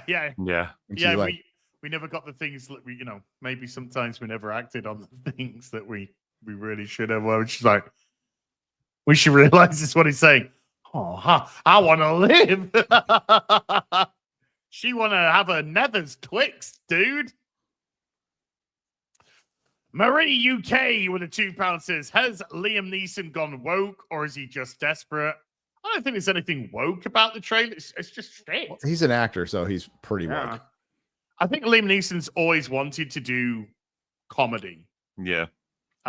When you see his extras episode, I think, it's a good episode of, it's not extra, sorry. Small World, Little World, Small World, Little World, whatever it's called. I think he was always wanting to do something comedic, and then this opportunity arose, and life's too short. Thank you. Yeah. Life's too short. Yeah. He did that, but it is one of the funniest fucking scenes in Life's Too Short. Don't go to Liam Cunningham's Twitter. Why? The last tweet I saw from him was, I'd like to thank the heroic Greta Thunberg. I was like, Jesus Christ, just be Davos. Okay. Well, yeah, he's said, like, if you're not interested in a lot of the activism he's interested in, then like he won't work with you actors wise. Yeah. Okay, bye. See you, Liam. Have a good one. You fucking ship sailed anyway, mate. English Batchers with a £20 says, for the lights and the curtains, and thanks for keeping us all sane. We weren't the only one after all. Oh, dude. Look at the doggo. I know, that's a lovely with the shades on. Yeah. It's a cool doggo. That's why. It's a cool fucking doggo. I'm so happy I'm with my doggo. Oh. I miss my doggos. Dude, my little fucking bastard this morning, he's gone insane. As soon as I got out of bed this morning, he's like running around me. He's like trying to blindside me. And he's literally fucking bouncing. He's not even running. He's just fucking bouncing. Well, he's under a year, right? Yeah, he's a little puppy. Yeah. That's a child. It's a puppy. Puppy energy. Puppy energy is awesome. I got woken up by fucking twatting the back of my head. Oh, yeah. They tell you what's up. Oh, yeah. And you need to listen, or you're going to have an accident on the floor. Get up, da, get up. Yep. Da. I'm awake and I want to play Get Up, da. Electro Beard with a $5 says, Tom Reese, Harry. Rise. Oh, my God. Known to many as Ricky September from Doctor Who episode Dot and Bubble. Oh, yes. I didn't think about that. Jonathan Mustaine has become a member. Jonathan, thank you so much indeed. Matt Robertson with a $2 says, be honest, the gun DC Robin you'll get is Carrie K. We had that on, what was it? Gotham Knights. Oh, they brought her in. Made her black as well. Race changed her. Brought her in like fucking 40 years too early. They don't give a fuck in that year. Oh, we're getting Damian Wayne. Well, no, because we're not getting anything now. But it would be retarded if we did. and yet unexpected. I don't expect it to happen. I think it's highly unlikely this happens. But if Superman flops, Batman goes immediately into production. Right into production. And everything James Gunn did leading up to it looks fucking terrible. Like he's gonna get a spanking. He's gonna get a spanking, and it's not gonna be just from Snyder fans. Okay. That's what the cope would be. Snyderverse fans like, yep. We've been giving you plenty of shit because it's not looking good. And I wouldn't call us Snyderverse fans. How'd you like the pictures from that article that he took? Those fucking black and white. Pretentious as fuck. You know the thing we talked about, I think it was like a week ago, the is it Entertainment Weekly ad? Yeah. And stuff. I saw people saying like, God, the James Gunn hate is clearly like hyper and biased because this is perfectly normal from any creator. And someone said, it's like, yeah, he's trying to establish himself like a Kevin Feige. And I was just like, when has Kevin Feige ever done that? Ever? I don't remember a single time where it was like, Iron Man in some kind of ad, and then it just pans right. Also, hi, I'm Kevin Feige. It's just like, no. And it's crazy to say, but it's like it feels like Kevin Feige knew that he shouldn't be, front and center of advertising for the story that is Iron Man or whoever else. Even though probably would have been helpful for certain characters, maybe like fucking CD listers that no one's ever heard of, if they were getting a story. It's like, oh, this is part of the MCU, that sort of thing. This is Superman. It's so weird. So much of this marketing campaign has been so fucking weird. To have tracked from beginning to end, from the announcement all the way up to the final trailer being released, it's just been all of it a wacky ride, and I feel like it'll cost the movie no matter how good it's gonna do. Share that as nothing says humility like this picture. Jesus Christ! Jesus. Yeah, fucking A, bro. Pump the brakes. Believes his own hype, huh? Oh man, shit! That is a picture of a man smelling his own fart. Fucking A. God, my fart smells amazing. It's funny. In that conversation, someone posted one where it was for Once Upon a Time in Hollywood, and it had Leonardo DiCaprio, Brad Pitt, and Quentin Tarantino all in a car, and that was like the promotional image. And I was like, and they were like, "See, other people do it." It's like Quentin Tarantino. He's like, his name is just synonymous with film, and it's like it's obviously a promotional image. And then I was like, I hadn't even seen this image before, like of them three together in something promotional. It's like even for Tarantino, it's rare. Mm-hmm. But I was like, why are you so desperate? Why can't you just admit this is odd from Gunn? It's a decision that they've obviously made, and I don't think it was a good one. He's all over it, but it's not just like an image. He's all over this.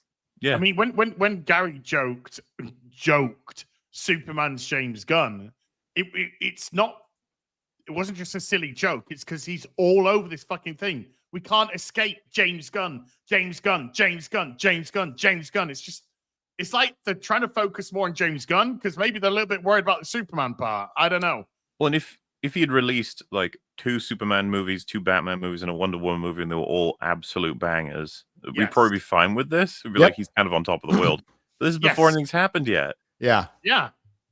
And he wanted to call this Superman Legacy for some dumb reason. They dropped Supergirl, Woman of Tomorrow. It's just called Supergirl now. Yeah, that's funny. Well, they might change it to Flop. The flop of tomorrow. The flop of tomorrow. The flop of the next film. Michael Allison has become a member at the, or just become a member. Thank you, Michael. And Youth Bastard's been a member for 32 months. Thank you. Stewie Felt has been, for $2, says, I'd be up for an Ice Pirates remake. I wouldn't be up for any remakes right now. Stewie Felt with a $5 says, I'd love to see a proper variation of the Death World series where the aliens are scared of us. JB24 with a membership for a month says a bunch of pro Gazans went to Egypt to protest. They got detained and whipped and sent home. Yep. Gotta be careful about Egypt. The mummies will get you. Well, I'm actually going to Egypt this year, but I have no plans to march on Gaza. Okay. I have planned to go to Don't do a Napoleon and shoot. I'm going to the, Giza, not Gaza. Okay. Okay. Giza, not Gaza. Play the high note with the Fire Australian. Says the only good part of Zoolander 2 is Benedict Cumberbatch as a transgender. No, I'll pass. Lady Gravesmaster with a $10 says, I like how I'm on screen right now. Maybe Mauler is hanging on to Mauler, so Mauler doesn't blow down the street and take Mauler with him. Very meta-dimensional. Gotta love Eldritch power, right? Oh yeah, very intentional, 100%. Power of dimension, different dimension. Yeah, no, like how on screen right now. Yeah, how on screen. Yeah. Thank you, Lady G. Love you. TJ with the membership for 41 says, have you not seen the morning show about Ironheart that had RDJ call into the show while Riri was being interviewed? Cringed as fuck. I'm sure that was perfectly natural. Sure, that was organic. No, I don't give a fuck. Nobody gives a fuck. I don't think I do. I got a video to make. Well, yeah, sure, for a video's purpose, but I don't think there's a single person in the potential audience that's going to be swayed by any of this bollocks. Deck971 has been a member for 40 months. Thank you. Zombie Licorice with a $20 says, what do you guys think of the new Marvel Comics swimsuit edition? I got my J. Scott Campbell, MJ Campbell, MJ and Rogue covers, but I worry the inside of the book will suck. They're throwing shit at a wall and seeing if anything sticks right now, but I don't think things are good. Did you see the IDW quote, dude? IDW came out with a quote saying, "We're probably not going to fold in the next year." I was like, that's a weird boast, isn't it? When you're saying, "Hey, we can probably last another year before fucking falling apart." Weird. Just take it for what it is. Zombie. I mean, J. Scott Campbell does great cheesecake. I love J. Scott Campbell's cheesecake. So even if the inside shit, at least you got some great covers there, bud. But I like to get a J. Scott Campbell cover here and there. You know, I like the covers that he did for the Ultimate Spider-Man, even if I dropped out of that book quick. Psychotic Mongoose gifting a membership to the stream. Thank you, Psychotic Mongoose. Caffeinated Me has been a member for 19 months. Thank you, Caffeinated Me. Fleetress with a $5 says, Mauler, are there any updates on the comedy arc? Coming. I mean, it's, I can say there's like 6 or 7 that are completed. They could be watched right now, but I want to be able to deliver like one per month. Just indefinitely, as opposed to releasing all the ones that are done and then just waiting a huge gap and then more. So, but as far as I'm aware, because I'm not the one that's editing them, they are very much on the way. It's the best I can say. Oh, chat, you are fucking delicious. Before we carry on, I just want to show this. You did it. You fucking did it, you amazing people. We've gone over 8,500 books sold on the stream. Thank you so much indeed.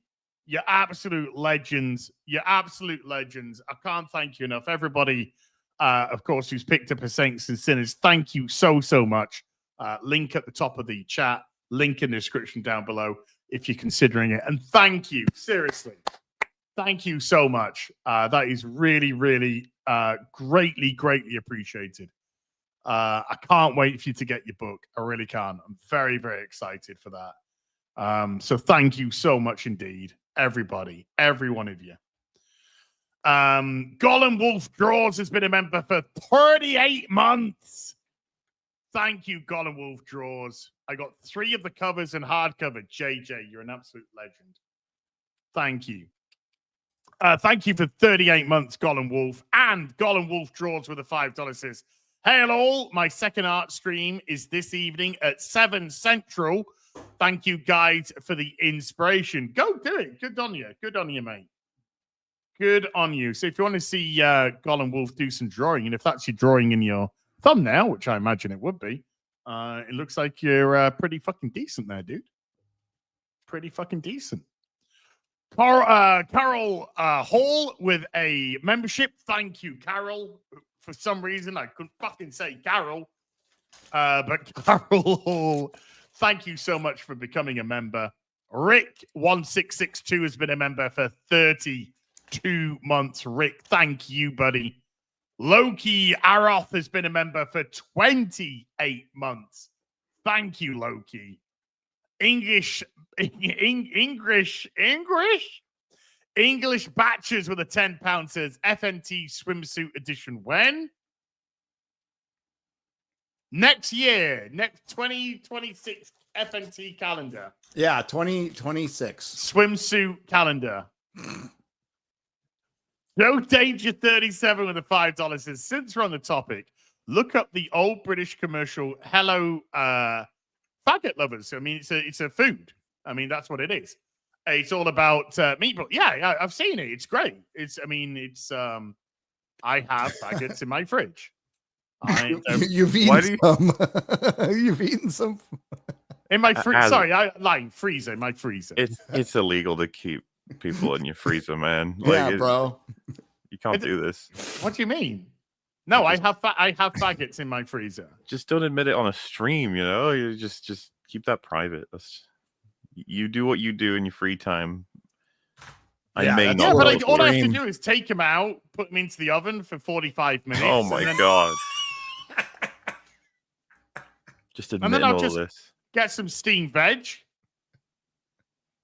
mashed potato with them. Dude, they are delicious. Absolutely delicious. Fava beans. Yeah. No. Long pig. That's what they call it. I don't know what's going on with you, Morley. Terry Masters with a $5 says, hey, Mauler, have you tried Liza P. Overture? I've finished it twice already. Great story and cool new weapons. I definitely want to. I just really had zero time to play games because I really want to play Expedition 33, but I still haven't gotten around to it. But yes, Liza P. I really liked, and the DLC, from what I hear, is very good. So I really want to. I shall get to it at some point.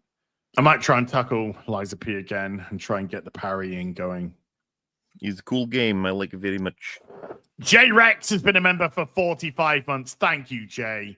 David Westhart with a $5 says, where did you get the large-scale hot rod that used to be behind you? That hot rod, which is actually the Rodimus Prime, was the Masterpiece Edition from 2005, 2006. But you can get the Tomy Takara hot rod or Rodimus Prime, or you can get the Fans Toys Hoodlum.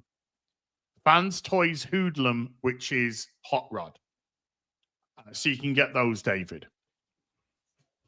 Sean Oliver with a $2 says, hey, gents, any hopes for 28 years later? I'm hopeful. I'm hopeful. Hopeful. Yeah. We got the team's back that wasn't in 28 weeks later. 28 days later, I think, is way better than weeks. Yes. 100%. Absolutely agree. And the trailer, I mean, I know it's a trailer, so you never know, but I will say that trailer has given people more hope than any trailer has given anything for a while. Yep. Yes. So, yeah. Fingers crossed. Gonna watch them both tomorrow. And Inotmamon with a $10 says, I know I sent a chat about this, but I really love those comics. I bought $40 for one of the best Iron Man comics in history. Sold. Again, check the Real BBC thread if you want to see the greatness chat. Nice. Oh, that's a great price. Fucking hell, that's a great price. And we're caught up. Morley, anything you'd like to plug before we go, sir? No, sir. Other than 28 years later will be broken down this Saturday, along with probably some references to the first two movies, which I did rewatch recently, and I was hoping that Days Later stood up to my memory of it, and it did. I was just like, oh, that was a really entertaining film. Weeks Later is even a little bit worse than I remember it, to be honest with you. I was like, checking who made it and its history, and I was like, that's probably why. It is it's like I'll be honest with you, it probably wasn't even a franchise that should have had its name become a meme. Yeah. Like the first film, when you watch it, you get the distinct impression by the end of it that, first of all, it inspired the shit out of a whole era of zombie content. You can see where it all originates. But secondly, I was saying to a friend I was watching it with, it's like, man, they could have called this film The Last of Us. Like, the point that's being made, which The Last of Us was obviously inspired by as well, is that the idea in the film is it only took 28 days for humanity to fall the fuck apart and to start backstabbing, betraying, and taking advantage of each other. Like, it's the classic zombie stuff of it's not always about the zombies. In fact, it's more rare to be about the zombies and zombie stuff these days. It's much more about, look at humanity, disgusting, and what they do, blah, blah. But if you remember by the end of it, right, spoiler free, but Cillian Murphy essentially almost becomes a zombie to defeat the humans, right? Like there's definitely a visual design there that's very much purposeful in terms of Christopher Eccleston is in it, by the way. Yes, he is. Yes, he is. And I think He's he even the took a commander, pay you know. cut for the film to be completed. It was interesting to sort of watch it all play out. But then weeks later is much more of a Hollywood thing. American Hollywood thing, and the story is a bit wacky and just like has nothing to do with 28 Days Later at all. So it's going to be curious as well because of the rules that they've set in line with these two films, how everything turns out in years later. You know, what's going on, and what is there like a cult that relates to zombies? And I know there's information about this. I'm just saying that there's plenty of ways you can take it, and it looks like it could be exciting. I hope so. Hope it's a good movie. Cool. Gabby, anything you'd like to plug before we go, sir? If you're going to be in Greensboro, North Carolina, I'll be at the Cosmic Summit all weekend doing the ancient civilization stuff. It'll be tons of fun. And going to see 28 years later. We're going to talk about FNT, maybe do a video. And then it's Ironheart, baby. Yay. When we get back, it's Ironheart. X-Ray Girl is going to be an MC at the event, guys. The mistress of ceremonies. Okay. Oh. Yeah. Yeah, they got her. She'll be introducing everybody. Okay, very excited for her. Very proud of her for doing that. So it's a big conference. Big conference. Randall Carlson will be there, amongst others. Chris, if you're out there listening, no nooner tomorrow. Going to be traveling. Working on some book news. My first podcast where I actually talk about stuff in the book was Say Hi to Eli from Unsub Podcast. So he posted that on Sunday if you want to check it out. Okie dokie. Guys. Tomorrow, Rip and the Silverback will be on Eric's channel. That is 7:30 p.m. UK time, 1:30 p.m. Central time. Friday, FNT. I'm sure we'll be discussing 28 years later on that. Any guests? Or is it just we're doing the regulars? I think it's the regulars, but you never know. You never know. You never know, and you Just never know. Disgusting regulars.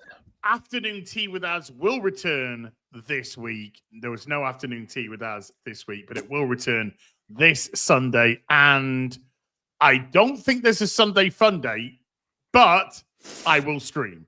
I will stream video games over the Sunday Fun Day time slot. So don't worry about that. There will be a Sunday Fun Day of some variety. What would it be? Maybe Stellar Blade.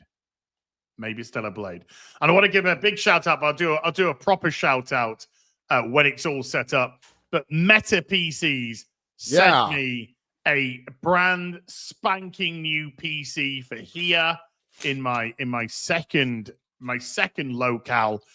So when that's set up, which will be over the course of this weekend, I'm going to give a huge, big shout out to Meta PCs. But still here, while we've got some people, massive thank you. Meta PCs have done great stuff for loads of us. Gary, G&G, loads of content creators. So thank you so much for supporting us, Meta PC. So if you are thinking about getting one, please keep Meta PCs in mind because they've been so good to all of us. Other than that, next week is a little bit in flux as to where Real BBC will be.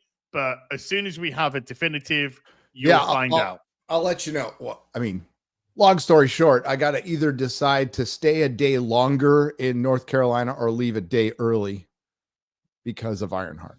So if I leave a day early, then we can still do the show. If I leave a day late, probably not. But we'll see. I'll let you guys know tomorrow.